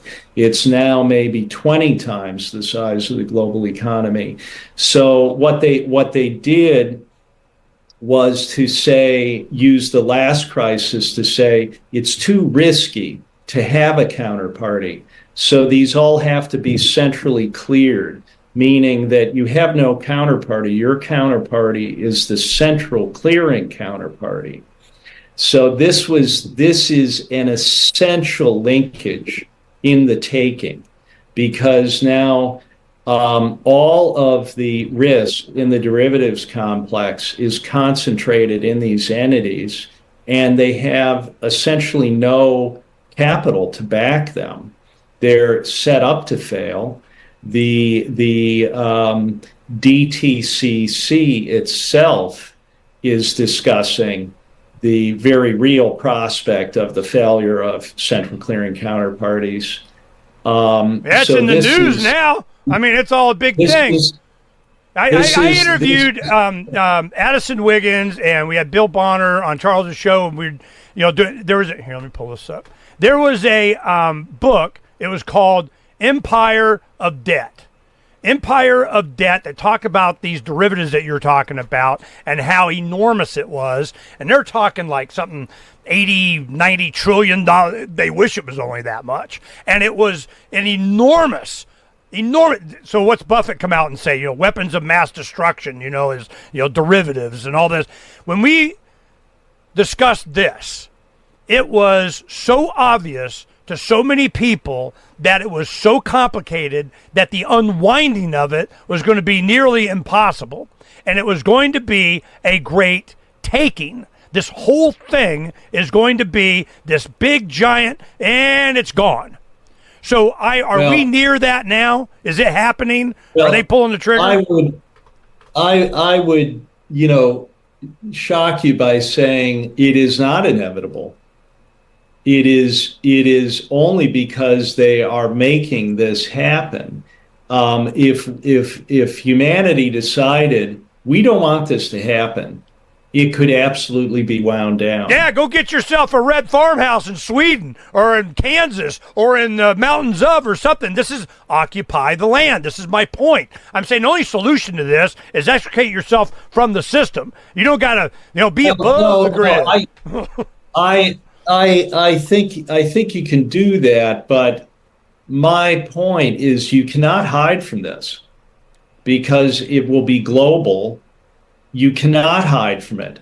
We have to face up to it and wind it down. We can't just accept that it's going to happen. It is possible. For example, these big banks, they are running simulations how they will go flat on their derivatives books. So the biggest banks will get into a protected position, essentially front-running the market. It's entirely possible to settle these things down. Of course. To wind this down peacefully without violence. That's what we should want to have happen. I want to say something before we're out of time that I think is very important for I'll Americans. let you go whenever you got to go, but I'm willing to sit here all freaking day, man. You express yourself. So this is very important. What happened in Tennessee is that there was a House subcommittee hearing on the bill, and the bill was passed, the bill which would have struck these exceptions that allow the secured creditors of the intermediary to have priority. That's what the bill would have done, is struck those exceptions. So that we had a very good hearing. The banking lobby showed up to oppose us, and the bill was passed 5-1.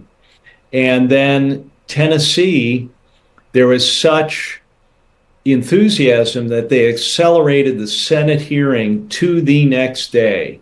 It hadn't been scheduled. They put it the next day so that Don Grandy and I could conveniently be there for the hearing. They didn't have to do that.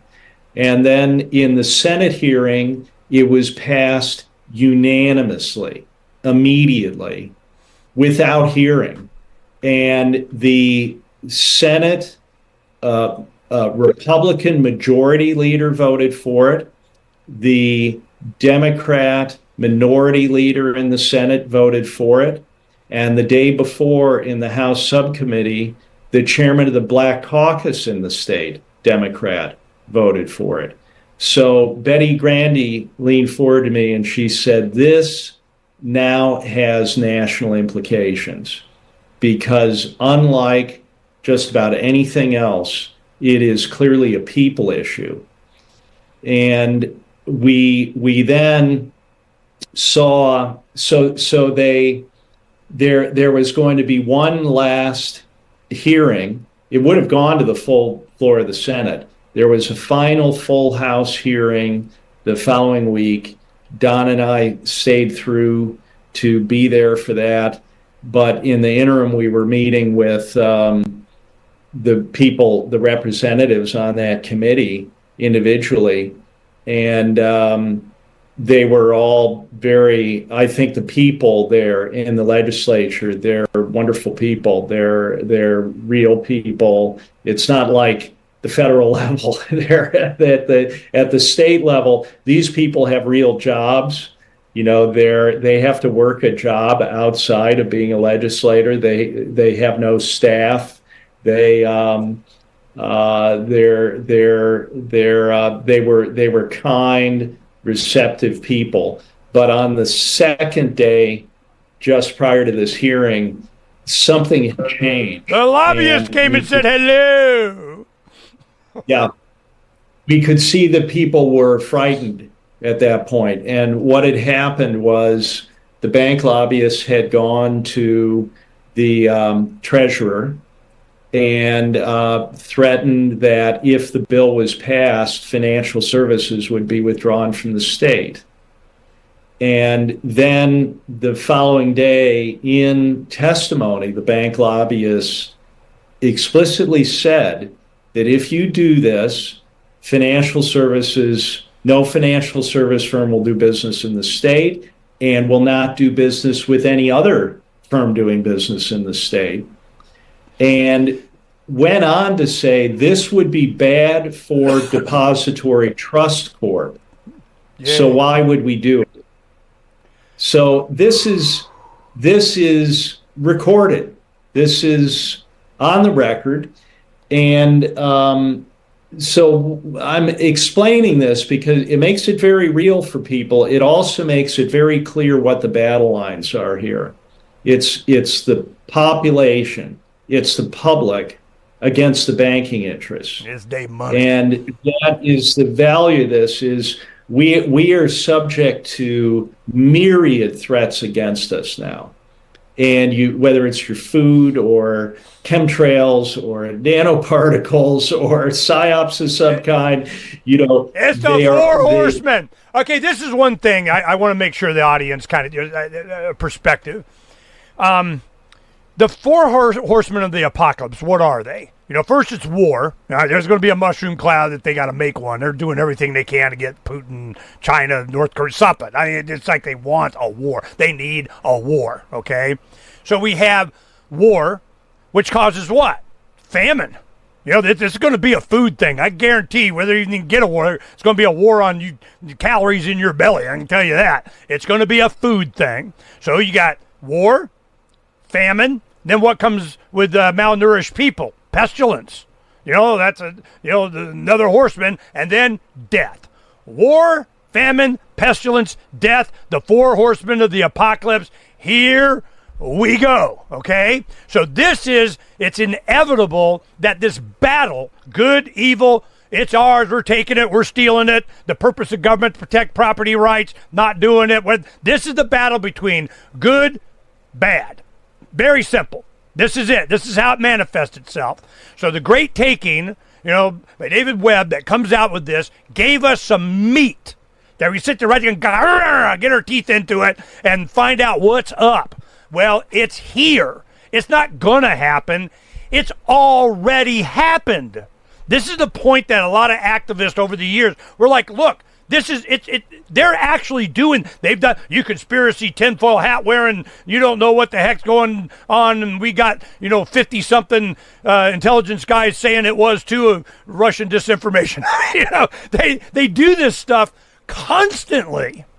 So the only protection that we have is to exercise the freedom that you have. You still have freedom. You're not in handcuffs. You're not in a jail cell. You have the freedom to do things.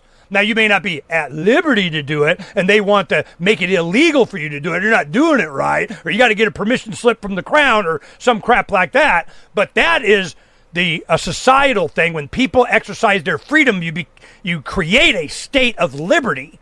That's how that happens, is from you exercising your freedom, and certainly to protect your assets.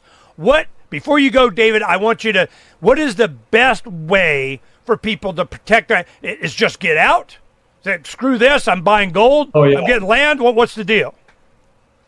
Well, I think you have to know that if you have anything in this indirect holding system, in the financial smorgasbord that is offered to you, that is all at risk. You just have to know that. You don't own that. So if you have money in funds or in an IRA, these are structures that are invested in things that are in pooled form. So if this goes off, that will be lost. And now I have to say, I have money in a U.S. Treasury fund, and my wife knows. We can lose that. So the point is you have to have other things to get through a war. You have to, you really have to, because we're in a war. Food. So you have to look to your how you're going to live through a difficult number of years. And I would say you can't eat gold, you can't eat Bitcoin, certainly. So you need to look to your physical reality. If you can get out of debt, that is a sensible thing to do, to sell, particularly if you have money in these financial market structures, to sell stuff while you can, pay off all your debts. Absolutely do that. But I'm careful to, I have empathy for the people that are in a lot of debt.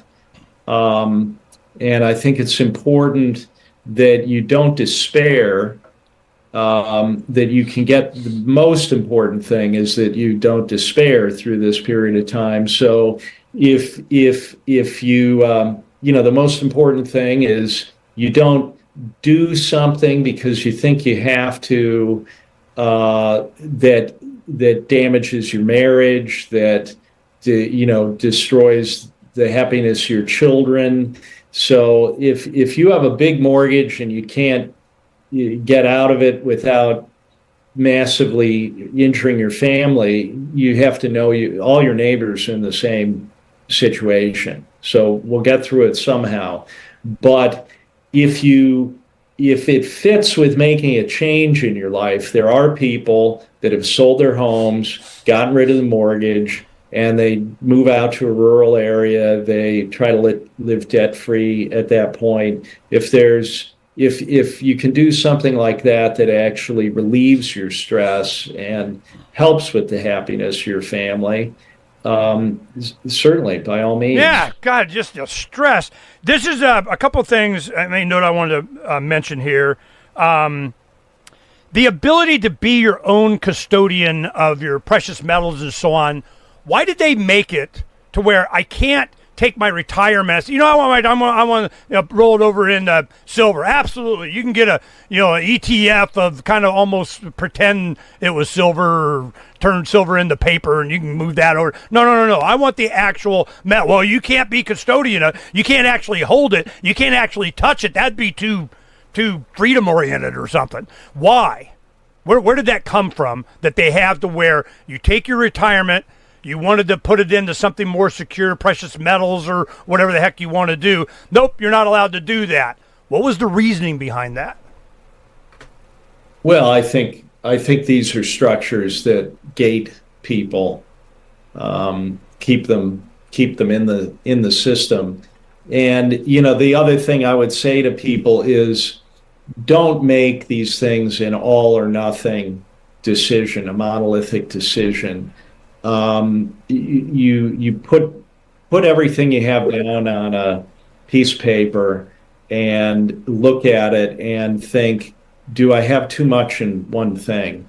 So, for example, if you have everything in your IRA, which is at risk, you think about, well, how could I have something outside of that? And I've done that. I still have money in an IRA, but I've taken money out of the IRA.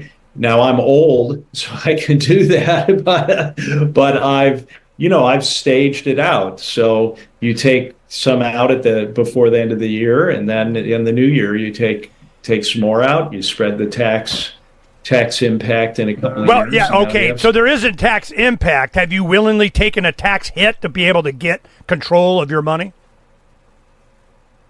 I have not, but because I'm old. But able and creative, yeah.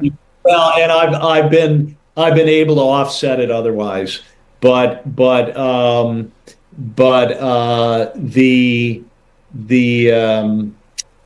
are people that say, well, why wouldn't you leave it in and let it grow tax free? And I think there are times in life when you just have to think differently. You don't want everything in one thing, especially if it is vulnerable. Well, have you bought basic stuff that you would do with this. I mean, you're like, I have sufficient food for X amount of months, years, whatever. I have sufficient, gold, silver, tradable barter, garden of what, I mean, these fundamental, I keep breathing in and out, I keep eating, I keep drinking, my bodily functions, keep functioning. Have you done that? Well, as I mentioned to you, I was just cutting hay today. So I've learned how to make hay without having huge equipment to do it. And, let's say I know how to produce food. So, Green Acres is the place for you. I get it. Okay, one other thing before you go. When they have these different financing instruments, it's a credit card, you finance a vehicle, there's always some phrase in there. I mean, if you actually ever even read these documents, that says, at any time we can just call in the loan you owe us, got it on you, you don't have it, we take your stuff or something.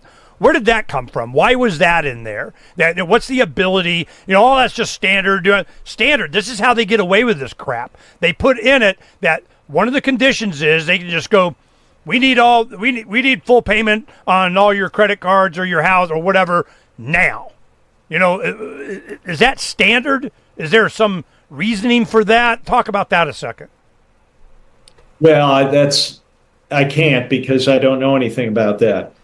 So I'm not gonna. Yeah, I'm not gonna try to. Well, I've done shows on this stuff before. They have what is it? They can just call it in. They call in the loan. They could do, I can write on a piece of paper whatever the hell they want.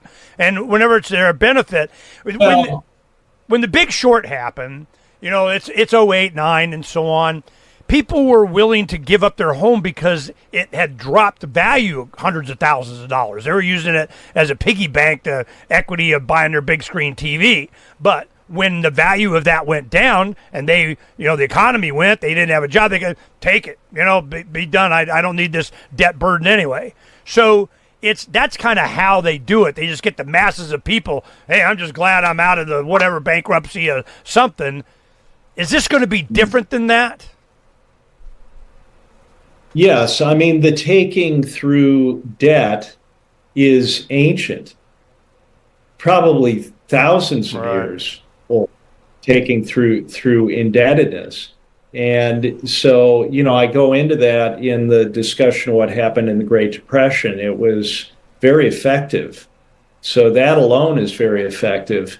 But what has been done now is to set up a structure to take all financial collateral, meaning securities, stocks and bonds globally, even when there has been no borrowing by the owner against those securities. So this is designed to be comprehensive in it's well beyond what happened in the Depression. So what we're facing now is very much like what happened in the war years and the Depression, where it really people are threatened. We have some good news. The indictments against Ross Ulbricht in the District of Maryland were dismissed with prejudice, meaning they can never be refiled. This is especially good because those indictments contain the only charge ever made that Ross engaged in murder for hire. This was a serious allegation that Ross Ulbricht denies. It was never prosecuted or ruled on by a jury, but was trumpeted by the federal government and the media as if it were proven fact. The Maryland court held these indictments for almost 5 years, poisoning Ross's case and leaving him under a cloud of unproven allegations.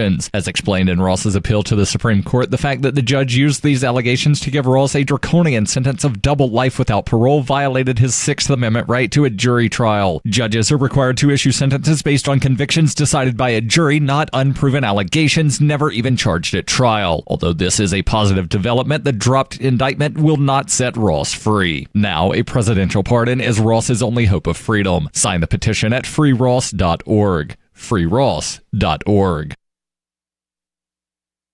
There are basically two types of advertising, direct response and branding. Radio's great for direct response with its low cost to listener ratio, but audio can't be beat for branding, which is a longer term endeavor. You want to be the first thing that someone thinks of when they think about your product or service.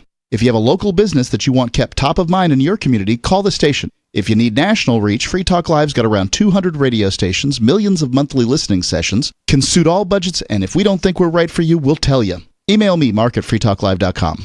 Tired of cancel culture? Sick of mega tech corporations holding an axe over your head? Join the LRN.FM Matrix chat server. It's self-hosted, so no one else can tell us what to do or say. Don't like the existing channels? You can make your own. You can even connect into some of our channels from other Matrix servers. It's federated. For the full LRN.FM Matrix experience, though, you should join our server via the step-by-step instructions at chat.lrn.fm. Chat.lrn.fm. The latest episode of Free Talk Live continues with Hour 3 up next after the news here at listen.freetalklive.com.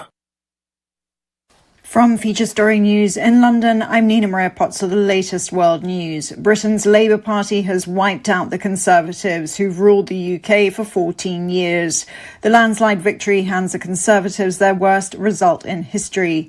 Voting ended at 10 p.m. local time, at which point polls handed the Labour Party an astonishing majority, collapsing the Conservatives to just 131 seats.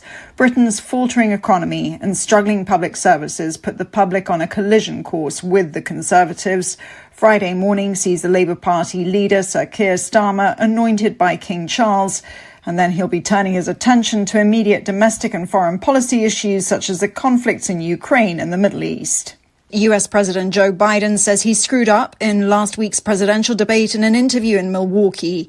He put his debate performance down to a bad night. The president gave his interview to a local radio station. The host said he didn't get the impression that Biden is ready to step aside. I had a bad night. And the fact of the matter is that, I screwed up. I made a mistake. That's 90 minutes on stage. Look at what I've done in 3.5 years. The president also appealed to black voters during the interview and said he appointed more black judges than every other president in American history combined. You know what he's doing. It's shameful. He's talking about black jobs, meaning all the things that blacks can do for manual labor, menial labor. That's what he's doing. That's how he looks at it. Still, speculation is mounting that President Biden might still buckle to pressure to step aside. His performance at last Thursday's TV debate against Donald Trump triggered a wave of panic among Democrats over his mental and physical capacity. Tens of thousands of people in Northern California have been ordered to evacuate their homes as wildfires grow across the state during a heat wave.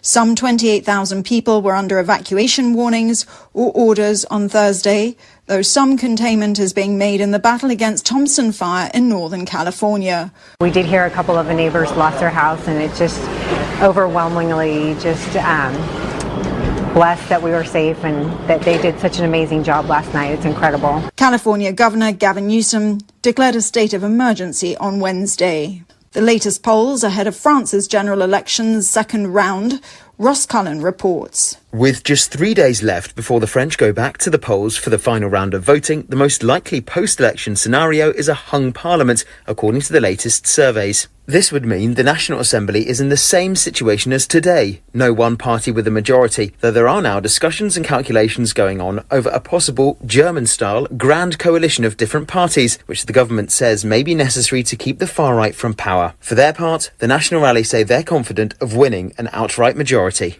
From bureaus worldwide, this is FSN. With FSN Spotlight, I'm Simon Marks. Amid all the turmoil in the United States over last week's TV debate between President Biden and his predecessor Donald Trump, little attention has been paid to the former president's shrug of the shoulders when he was asked whether he plans to pull the United States out of NATO in a second Trump administration. But that shrug has made headlines in Europe, where NATO's solid support for Ukraine is now threatened with a possible fracturing. Radoslaw Sikorski is Poland's foreign minister. NATO matters for common defense, and let's not forget on whose behalf NATO has only once so far invoked Article 5, on behalf of the United States. Allies can be annoying, but you do need them in emergency. And in this particular emergency, you don't want to send a signal to China that it is acceptable to recover what you regard as a renegade province, which is how Russia views Ukraine. You want to send precisely the opposite signal, that revising borders is unacceptable. He spoke to Foreign Policy magazine and urged Republicans to understand that Ukrainian troops are fighting without the engagement of a single American soldier. But America's commitment to Kyiv and NATO hangs in the balance as its election campaign advances. With FSN Spotlight, I'm Simon Marks. And a reminder now of the hour's top story. Britain's Labour Party has wiped out the Conservatives who've ruled the UK for 14 years. Britain's faltering economy and struggling public services put the public on a collision course with the Conservatives. Labour Party leader Sir Keir Starmer will be anointed by King Charles and then turn his attention to immediate domestic and foreign policy issues. And that's the latest world news. From Feature Story News, I'm Nina Maria Potts reporting. It's The Onion Radio News. God loses his decision-making coin. This is Doyle Redland reporting. The Lord God has confirmed that he has misplaced his special decision-making coin. The coin, a relatively unremarkable 1972 nickel, has been used almost daily by the Supreme Being for over 4 billion years for the purpose of determining everything from the direction of the wind to the outcome of history. The visibly distraught God added, I have no idea where I put it. I remember flipping it last night for a couple in Monroe, Michigan, who were trying to conceive a child, but I haven't seen it since. God also said he hopes to locate the coin before 7:15 Thursday morning when United Flight 251 takes off from Seattle with actress Dixie Carter on board. Doyle Redland for The Onion Radio News, online at theonion.com. This is The Onion News Network. Yep, we still do email. Drop your email address in the entry box at freetalklive.com, and you'll be kept in the loop with Free Talk Live. Welcome to Declare Your Independence on the Free Talk Live Network. It's time for Declare Your Independence with Ernest Hancock. Believe me when I say we have a difficult time ahead of us. But if we are to be prepared for it, we must first shed our fear of it. I stand here without fear because I remember that I am here not because of the path that lies before me, but because of the path that lies behind me. I remember that for 100 years we have fought these machines. And after a century of war, I remember that which matters most. We are still here!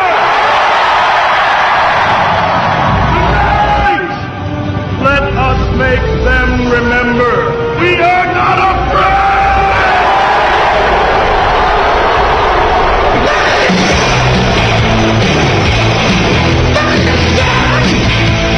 No fear, no fear, no fear here on Declare Your Independence with me, Ernest Hancock on the Free Talk Live Network. Continuing our conversation with David Webb, author of The Great Taking, inside Wall Street guy, a hedge fund manager, knows all the big boys, went through the process and understood what is happening. We have already been stolen from. It is just, we can sit there and look at it. It's in our account.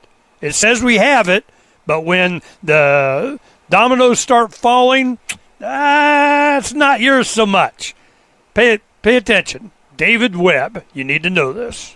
I have just been a participant in this. I have been obedient to what I saw I had to do. Are you religious? Do you believe in a deity? Are you do the right thing for the right reasons and things will work out and I did my part, I'm your servant kind of to humanity. Explain that to me. What's the spiritual motivation? I would say that I live that way without dogma.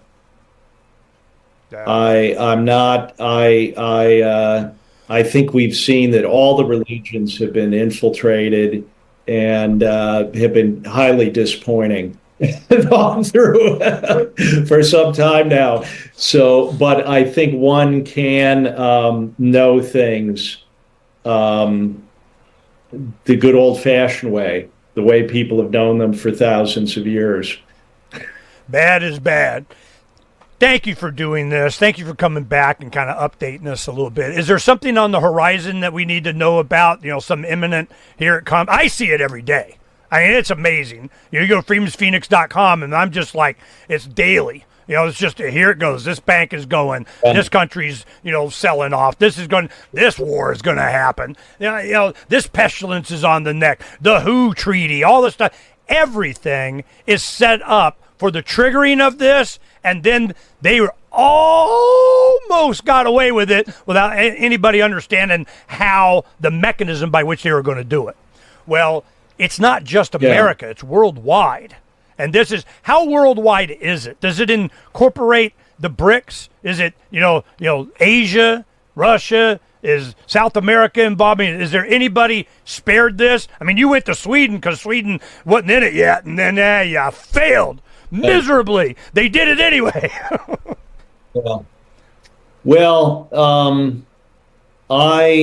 I believe that the banking cartel controls all countries at this point. Yeah. And you see that from the lockstep implementation of the COVID measures.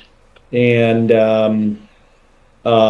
the banking cartel backed the Bolsheviks that horribly murdered the Romanovs, cut them up into little pieces and dumped them down a mine shaft. And the banking lobby was still in bed with the Bolsheviks, and they financed the National Socialists. They've been involved with Mao, with every totalitarian regime. And that people have to understand that the people in this banking cartel, they are not capitalists. No. They are, they abhor autonomy and self-determination. It is continuous reorganization of autonomous people and entities that allows unmet social and human needs to be met efficiently. It just happens. But they do not, their objective is not meeting human needs. So they're not behind that. So the people are, they are fascinated with making people kill each other, creating division and making people fight. And that is what is happening again. They're working on creating a global war, and particularly another pan-European war. So I'm still in Sweden, but this is what's coming. And so I have to say, there are probably Russians that are as brainwashed as anybody in the US or in Britain or anywhere else that believe that these wars are real. But when you look at them, what sense does it make to kill civilian populations, innocent people? Why would there be a retaliation against a civilian population that is powerless to do anything anyway? But that's what they do in these wars. If there was really an intention to end the war, the Russians would be threatening the BIS. The Russians would be threatening the Bank of England. They would be threatening the entities that are behind the threats against Russia, behind NATO, but they're not doing that. Now, why are they not doing that? They want you to pay attention, be afraid, and control you. That's what, Because the Russian central bank is a privately controlled central bank, just like the Bank of England. The Russian central bank is a member of the BIS. Really? That is... Bank of International Settlements includes Russia, China, everybody? Yes. And much of Russia's assets are held at Euroclear, which is they're completely integrated. So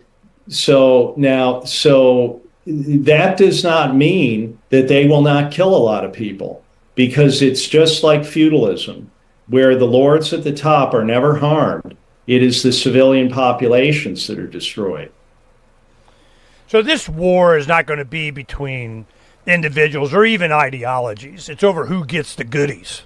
You know, this is an asset thing. That's one thing about Ukraine there, or Afghanistan, all these places. I remember there was a scene from the movie Avatar. I imagine you've seen the movie Avatar, right?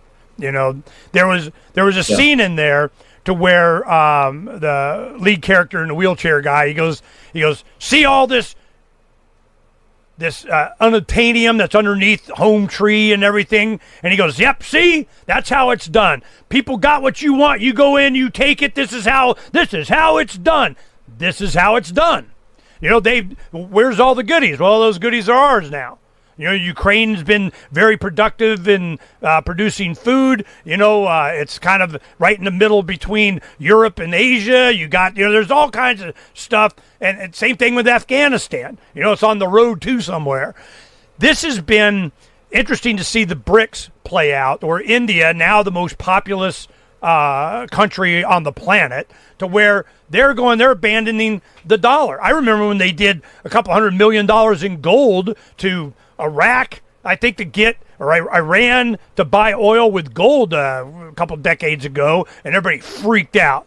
So this is already happening. You're having the BRICS compete with the payment system of SWIFT, which is the Western banking system, but you're saying they're all kind of in cahoots anyway. And I remember when they had their BRICS, it was a big meeting creating it or something like that, and there was an NGO out of it was in Malaysia, I think it was, somewhere, Jakarta or something, and he came on and he goes, well, the International Monetary Fund was supposed to be an IMF. They're supposed to helping developing countries and whatever. And he's a NGO of, give us money to help filter. We get our cut and we'll go do something for these developing countries or whatever. Well, they're not doing it over here in the Western banking. So we're going to go to the BRICS and do a presentation and give us money.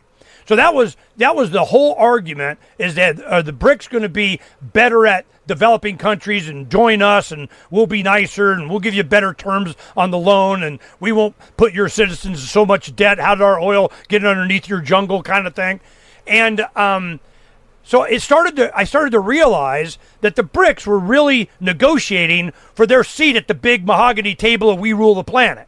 And if you're not going to let us sit at the mahogany table, we'll create our own table. And then they start negotiating, is the BRICS and BIS and all this stuff, are they eventually going to merge? It's like with Serenity Firefly series where it's the alliance, and that it was East and West comes to join forces against the people. Is that what you see is coming? Or are the BRICS actually being separate and doing something different, better, worse? What do you think? No, I think this whole BRICS story is just a story that has been on the pages of the Financial Times for better part of years. The BRICS, if you're reading it in the Financial Times, that this is I don't think that's what it's about. I think that, as I'm saying, all of these countries are controlled by the central banking power.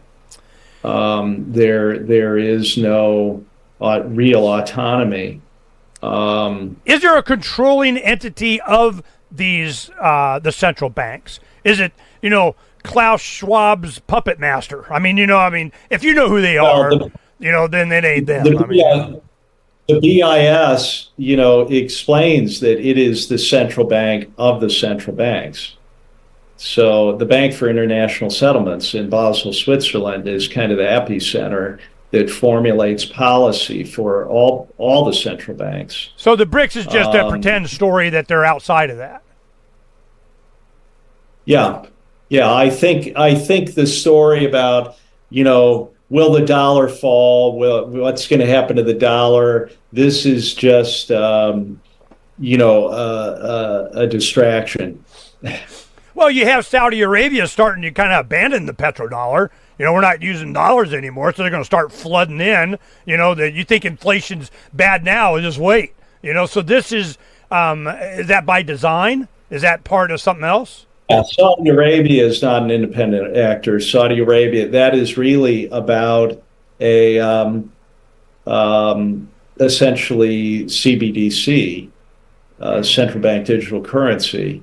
The Saudi Arabia is involved in a project with all the central banks. That isn't the Saudi Arabia flipping the finger to the U.S. that we're independent by any means.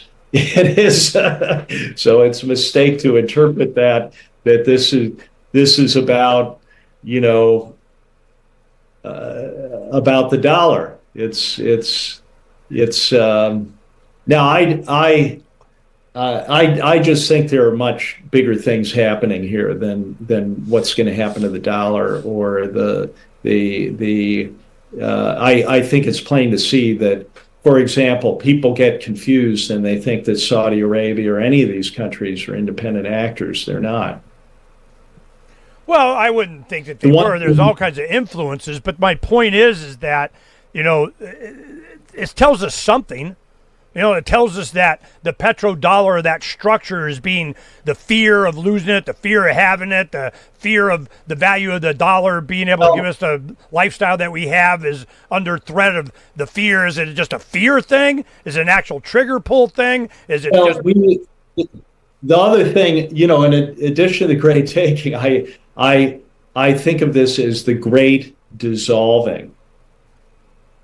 Everything that all these constructs, they were just constructs, they're all dissolving. Things are, even people's identity, who they thought they were, is dissolving. So it's part of the spiritual challenge is to figure out, as I think of it, you have to be willing to embrace knowing what is happening, however awful it is, be grateful that you know, and then somehow pass through that to go on and to discern what is real. In a time that so much has been unreal, we're discovering that all the things that we thought were so solid were not. So the dollar or this BRICS stuff, that to me is just part of all the stuff that isn't even real. So why even spend time on it? That's an interesting perspective. Is that they do shiny objects in Saudi Arabia. They have kind of where the petrodollar. That's not really where the game's being. The end game is being done. Where is it? Is it what you're talking about? It's like it doesn't matter what it's denominated in as long as it's not yours and it's ours now. So this is an orchestrated robbery. It's a theft of a massive amount of people, not just in the U.S., the world. So if I was to sum up what you're saying, quit worrying about all this little, made you look crap. The real thing is they're coming for everything. You'll own nothing and be happy. When they said that, I knew they were serious. I knew that they meant it. I knew that was coming. And they're going, don't worry. When we take everything, we'll make sure you get your everything a body needs gruel coming out of your plumbing or something. And it's this mindset comes from a place. It comes from a certain type of person. It comes from evil. I mean, everybody, evil, what's evil? It's not good, I can tell you that. The truth, what's the truth? Not lies, I can tell you that. So this is, we're finally going to have to discard all our cognitive dissonance about, holding all these things in our head as if they're all true. They're not. Them, those, that's the simplest way I can put it. There are those that just want to be left alone and those that just won't leave them alone. You want to know who they are? That's them. They're the ones that won't leave me alone. They, them, those. They're out there. They're always out there. And a lot of times, because they're sociopathic, psychopathic, no empathy, no love, no compassion, they have no conscience or guilt or shame, or they can do whatever the hell they want because that's their nature. And you give shiny badges and power to these people, or they control legislators. It's just like when you go to Tennessee, the next day, their eyes are wide. Whoa, man, what the hell? This is how bad they are. You have to make a decision up front to not participate, to not enable, to stop supporting the beast that is devouring you. Once the American people in general do that, we have a chance. And I am so appreciative of you bringing this up, because in the summer of 2008, that's why we did the 3 hours before. I was like, man, I see this. Anybody else see this? This is they, them, those, man. They're and it's ours now. So talk about Seed & Co. All right, let me make this statement, so that you can confirm this. It came to my attention that when you do initial public offering on the stock exchange, that they implemented the agreement by which you get access to the market and gazillions of dollars for your company or whatever, that you cede this over to somebody, that they control it, that it was the mechanism by which this was going to happen. That's how I became aware of it. I'm going, whoa. They even call it seed, like you're seeding over something. And I'm going, man, they don't even hide it anymore, So this, and then the Empire of Debt, we could see what they were doing with there. It seems this is so orchestrated that it is time to pull the trigger. So when Schwab comes out and says you'll own nothing, I'm going, they're doing it. They're doing it. So tell me, do you believe that they're in the process of doing it now, or is it just they're setting stuff up still? No, I think we are. I think this is. I think we're in great danger right now. Yeah. And that's why it's so important to face up to this, because you can't run. And this is what I mean by passing through this, to accepting it and passing through it.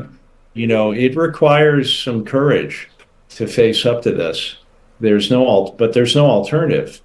So people, Ed Griffin says, most people think they've done their part just by voting.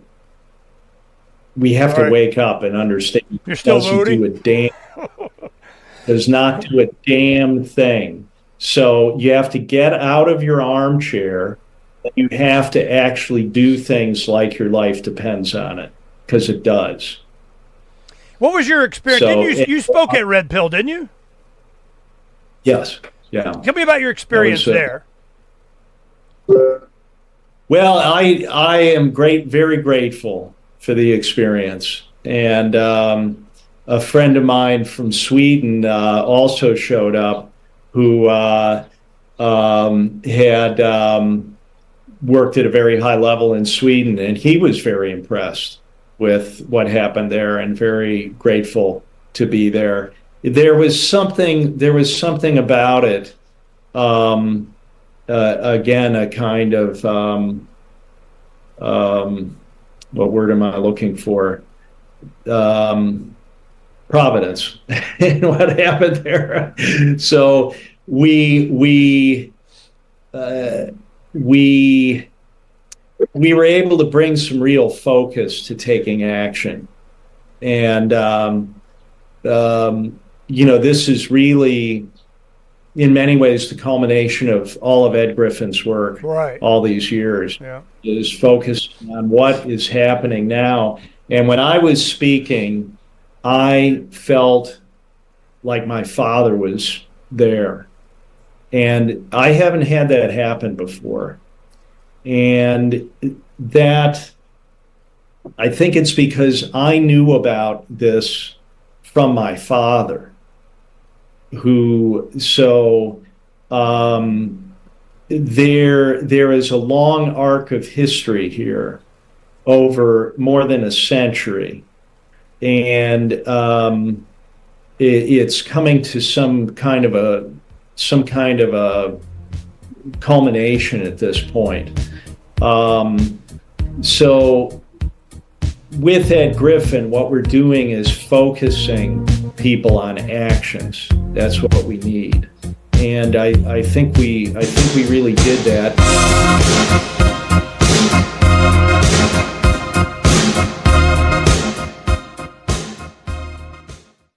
Is it cheaper on eBay? You can find out in a flash. Literally. I'm Holland Cook with Inflation Hacks. Before you pay retail for new, eBay has a quick way to save big on new to you for the same item or something similar. Try this. This is very cool. As you shop, open the free eBay app on your smartphone, then tap the search bar. Look for the camera icon and point your phone at the item you're interested in and snap a photo. The app will search eBay and list look-alike items for sale. Now, bear in mind, artificial intelligence is matching pictures, not exact items. So you'll want to read the specs and note the condition of the item, etc. But if you're looking for a book or DVD, you're better off searching the usual way by title. How are you coping? Post your inflation hacks on the blog at andyoucanquoteme.com. From Feature Story News in London, I'm Nina Maria Potts with the latest world news. Britain's Labour Party has wiped out the Conservatives, who've ruled the UK for 14 years. The landslide victory hands the Conservatives their worst result in history. Voting ended at 10 p.m. local time, at which point polls handed the Labour Party an astonishing majority, collapsing the Conservatives to just 131 seats. Britain's faltering economy and struggling public services put the public on a collision course with the Conservatives. Friday morning sees the Labour Party leader, Sir Keir Starmer, anointed by King Charles, and then he'll be turning his attention to immediate domestic and foreign policy issues such as the conflicts in Ukraine and the Middle East. US President Joe Biden says he screwed up in last week's presidential debate in an interview in Milwaukee. He put his debate performance down to a bad night. The president gave his interview to a local radio station. The host said he didn't get the impression that Biden is ready to step aside. I had a bad night. And the fact of the matter is that, I screwed up. I made a mistake. That's 90 minutes on stage. Look at what I've done in 3.5 years. The president also appealed to black voters during the interview and said he appointed more black judges than every other president in American history combined. You know what he's doing. It's shameful. He's talking about black jobs meaning all the things that blacks can do for manual labor, menial labor. That's what he's doing. That's how he looks at it. Still, speculation is mounting that President Biden might still buckle to pressure to step aside. His performance at last Thursday's TV debate against Donald Trump triggered a wave of panic among Democrats over his mental and physical capacity. Tens of thousands of people in Northern California have been ordered to evacuate their homes as wildfires grow across the state during a heat wave. Some 28,000 people were under evacuation warnings or orders on Thursday, though some containment is being made in the battle against Thompson Fire in Northern California. We did hear a couple of the neighbors lost their house, and it just overwhelmingly blessed that we were safe and that they did such an amazing job last night. It's incredible. California Governor Gavin Newsom declared a state of emergency on Wednesday. The latest polls ahead of France's general election's second round. Ross Cullen reports. With just 3 days left before the French go back to the polls for the final round of voting, the most likely post-election scenario is a hung parliament, according to the latest surveys. This would mean the National Assembly is in the same situation as today. No one party with a majority, though there are now discussions and calculations going on over a possible German-style grand coalition of different parties, which the government says may be necessary to keep the far right from power. For their part, the National Rally say they're confident of winning an outright majority. From bureaus worldwide, this is FSM. Got Telegram? You can follow our channel there and discuss show prep with other listeners at telegram.freetalklive.com. Roads? It's the Ernest Hancock Show. Where we're going, there aren't any roads. Welcome back to Declare Your Independence on the Free Talk Live Network. We're talking with David Webb, author of The Great Taking. someone from the inside of Wall Street, a hedge fund manager that, wanted to make sure everybody knew what was really going on inside. Now, we had talked last fall in 23, and the book had just come out in May, June of this last summer in 23, and I found out about it, and oh, man, this is stuff that I've been working on since the summer of 08. I could see what was coming. It's not a gonna happen thing. It's an already happened thing. Pay attention. David Webb, he's been on the tour. 20 states have already started introducing legislation that will stop the taking of everything that you got. All your retirement, your 401ks, your pension funds, it's sitting there. Why did they rob the bank? Because that's where the money is. And why are they going after pensions and retirement funds and so on? Because that's where the money is. The great transfer from generation to generation next. And this is a thing. And I want to make sure you guys understand that. The update with David Webb. In many ways, the culmination of all of Ed Griffin's work all these years is focused on what is happening now. And when I was speaking, I felt like my father was there. And I haven't had that happen before. And that, I think it's because I knew about this from my father. There is a long arc of history here over more than a century, and it's coming to some kind of a culmination at this point.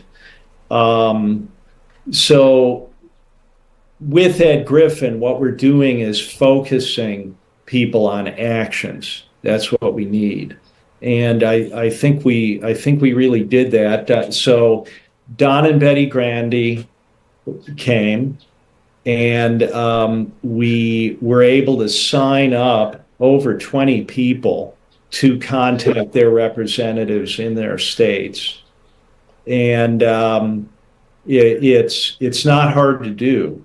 It doesn't do it just to send out an email. You get a face-to-face meeting. Right. They are your representatives, so they will meet with you. And you give them information about this, and you put them in touch with Don and Betty Grandy. So when you're going into a meeting like this, you are backed by a very professional legal team. So you are someone to be taken seriously. You are a real person who can should really be heard by your representative when you go in on this basis. So we drove that, and then we closed out, and Ed Griffin was very excited about this. We ended the conference with Ed on stage, and Betty and Don, but very importantly, Julie Auch, who brought the first bill anywhere in the world to push back against this, and next to her, Bud Halsey, who brought the bill in Tennessee. So we made it manifest. People could see real people really taking action, doing this. This is what we need now. If we just do this, we can start turning things at the state level, because this is something that is so clear, so irrefutable, that people from all backgrounds and all across the divisive political debates can get behind this, and we know that. And from that, perhaps we can start getting control back at the state level. The saving the constitutional republic depends on this. And I have to say to, people in the U.S., this is the hope for humanity. that we can do this, because the cavalry is not riding to the rescue No. here. We have to do it ourselves. It's not going to be done in Europe, because all the EU countries are completely controlled by this unaccountable bureaucracy. So if we're going to turn this around, it's going to be in the US. And this is the issue that is focused rightly against the real threat. So if you imagine that people in the States can start to realize that they are not powerless, then maybe the voting machines can be thrown out. And you can start having real elections in the state. Then maybe you can actually start having representatives sent to the national, the federal level. We have to make this kind of a turn. This idea that we're powerless, we can't do anything. We have to break that spell. Somebody reads your book now that they understand, and we've had this conversation and given an understanding of it. The benefit of reading the book is what? Is it a story? Is it details? Yeah. Is it something that, how do they use it as a tool? Yeah, I would encourage people. How many pages? No, it's not long. It's basic. The core of it is 100 pages. There's an appendix of this legal response from the Fed, which is very important. But this is why the book has worked so well. It is not just data. It's not just information. It is not a finance book or a self-help book. It reads something more like a novel, oddly. It's unusual. The main thing is that it's human, relatable. No. I mean, the book is let me tell you a story. I mean, Oh, it is. Yeah. Yes, I thought you were going to tell me a story. No. I meant your book. Yeah. But yes, it is. People enter into it. I've had people tell me. I mean, the prologue is kind of an unusual thing, but it basically explains the background for how I know what I know and why I'm writing this, and how I fit it into this imperative that we must face up to this. And I've had people tell me when they read that, people cry, because there's something in it that they relate to so personally. Yes.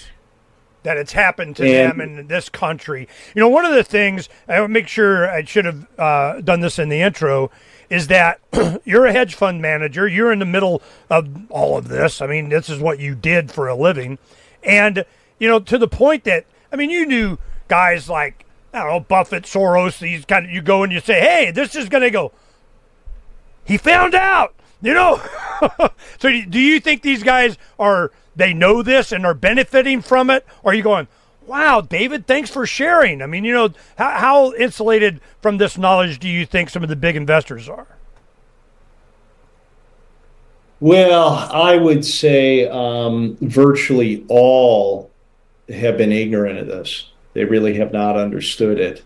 They, up to the highest levels, people, as I said, even securities attorneys at banks did not understand this, because they just see their little piece, their role, and they haven't put it together this way. And people that big institutional investors, they don't want to think this is possible, and they will tell you it isn't. Yeah. but they would be wrong, and they would know that just by reading the Fed response to the legal certainty group, which makes it clear that even segregated accounts are not protected from this. So there central players that really understand it. Yeah, I think I think of course there have to be, but they are not the common participants. They are sitting up at some kind of strategic level. They are not the people that are using the plumbing, eating the eating what the slop being served. Those people don't know and don't want to know. You know what? As I remember when we did the last interview, it was about the same time as the summer. You know, I remember it was summer of '08. Then I'm like, oh man, this is called "The Coming Greatest Depression: Why We're All Screwed." I remember that was the title of the article that I did. But it was, you know, I'm not you. I didn't I just kind of pieced it. I go, there is something coming, man. They're setting this up to where you don't own it, they do. And when you did this, there was something that sparked an understanding of this. And as I recall, it was someone you knew or read about. There was a bankruptcy of a broker or something, and there was someone that they didn't just get their securities back. Well, it sucks that you're going out of business. Give me my stuff back. And it was an actual litigation in Florida or something. You go, what the crap is this? You know, explain that. How far off am I? Well, no, you're right. It was a very, very little thing that probably people didn't pay attention to. I saw it in an article in Barron's that there had been a failure of a little broker dealer in Florida, and I think it was early in 2008. Now, I was expecting the collapse and for all the prime brokers to fail, which did happen. They did fail, but they were made banks on an emergency basis by the Fed. Sure. So that was coming, and so I was very focused on any failures, the beginning failures, like the canary in the coal mine. And this was shocking because what happened was the client accounts the assets were not returned to the clients. The client accounts were encumbered in they were swept to the receiver. They were encumbered in the insolvency. And there was discussion on the part of the clients in this article that they were rather distressed by this, that because you're going into a financial collapse and now you don't have access to your account. And, you know, then we see this is what happened at Lehman Brothers as well, later in the crisis. So this was before that you realized this was starting. That was the first point when I realized. That's when I looked into it and discovered the changes made to the Uniform Commercial Code. Okay, how did you find it? What was it that led you to that? You knew where to look. All of a sudden, it popped up at divine intervention. It was highlighted. What? I don't remember exactly how I found it, but I mean, you can find discussion of the indirect holding system and the Uniform Commercial Code. I think I found out fairly early on that it had to do with changes in the UCC. So I was watching it through that period of time, and I mean, there was no one I could talk to about it. Really? This is so, like you say, Providence. It's just, why you, do you think? I mean, is it you had access to high-end finance, you're a hedge fund manager, literally, and but you had, what, a farm upbringing?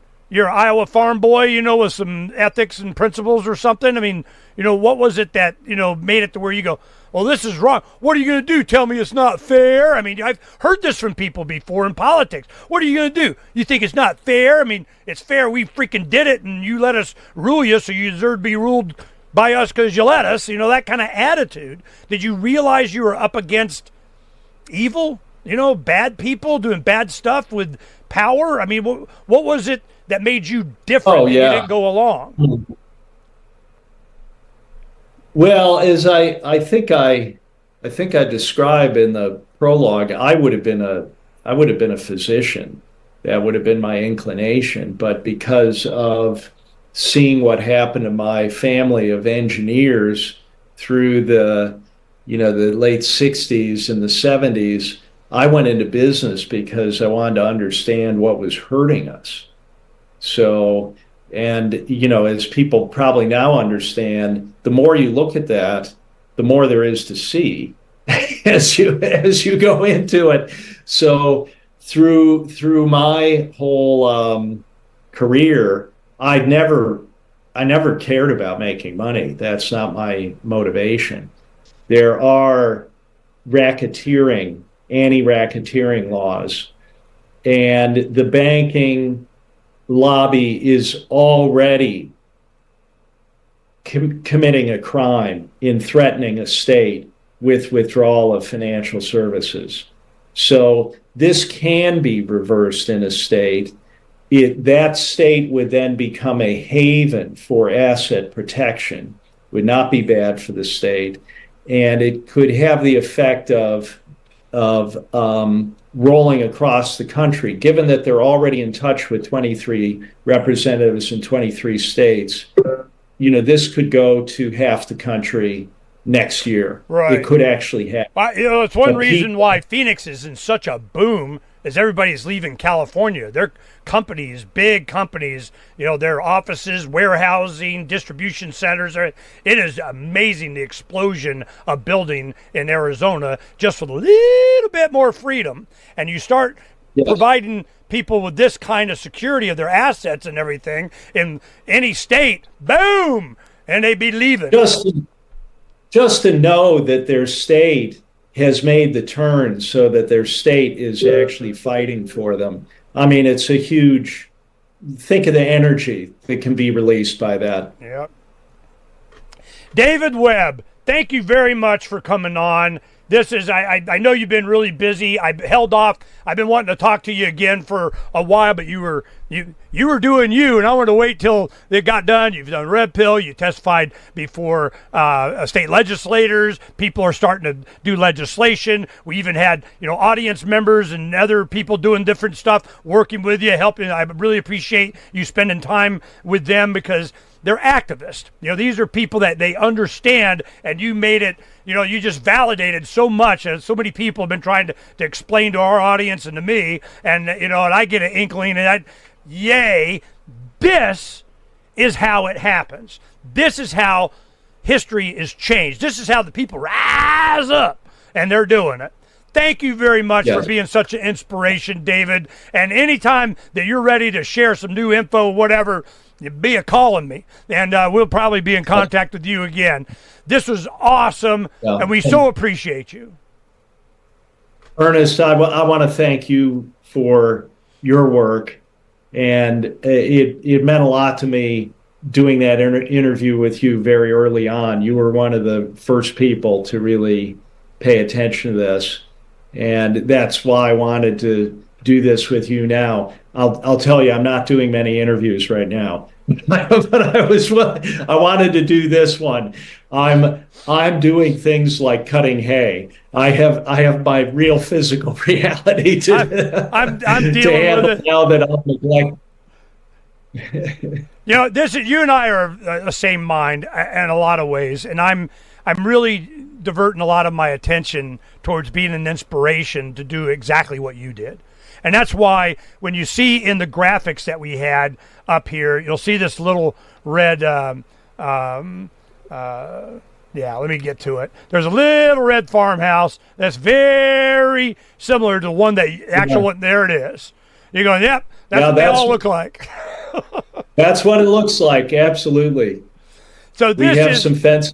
I'm so appreciative of you and the reaction that you've gotten, that you can be at peace for doing this, that you know that you made the right decision and be an inspiration to others, which is really what we try and do. Be an inspiration. We did it. You just do it. You just do it. You're not getting a permission slip from you. You just do it. And when you had this information and you were motivated by the actions of during COVID and so on, you go, here we go. And it always, the bad guys don't anticipate this kind of reaction. They don't anticipate people like you doing this kind of stuff or us promoting it or whatever. And it's always not just the first guy, it's the second guy.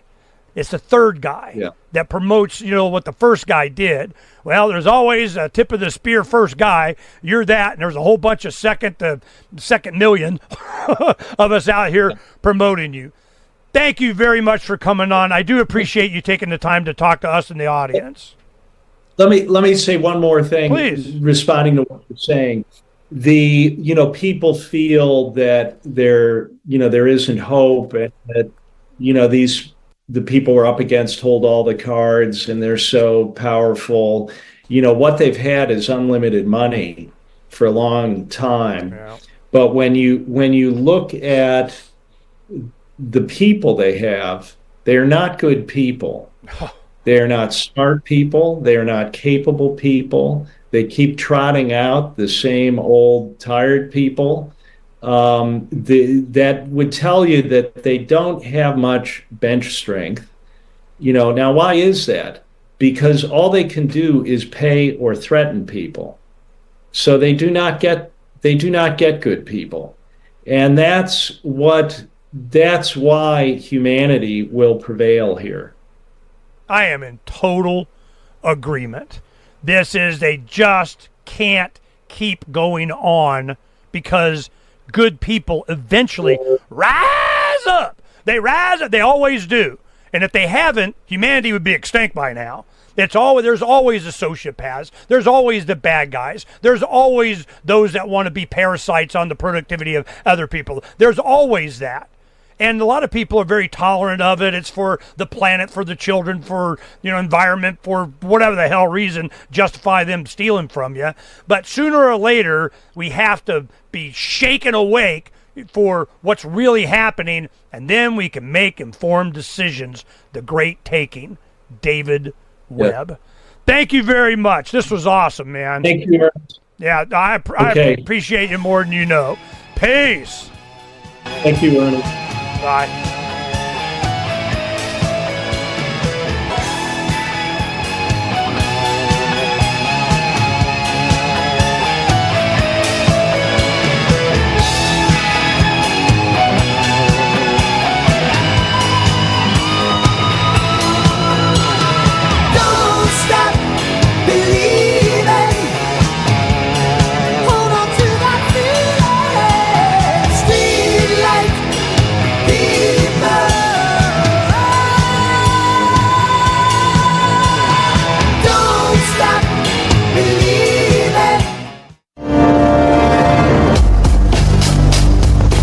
Matrix is a system, Neo. That system is our enemy. But when you're inside, you look around, what do you see? Businessmen, teachers, lawyers, carpenters, the very minds of the people we are trying to save. But until we do, these people are still a part of that system, and that makes them our enemy. You have to understand, most of these people are not ready to be unplugged. And many of them are so inert, so hopelessly dependent on the system, that they will fight to protect it. Were you listening to me, Neo? Or were you looking at the woman in the red dress? I was. Look again.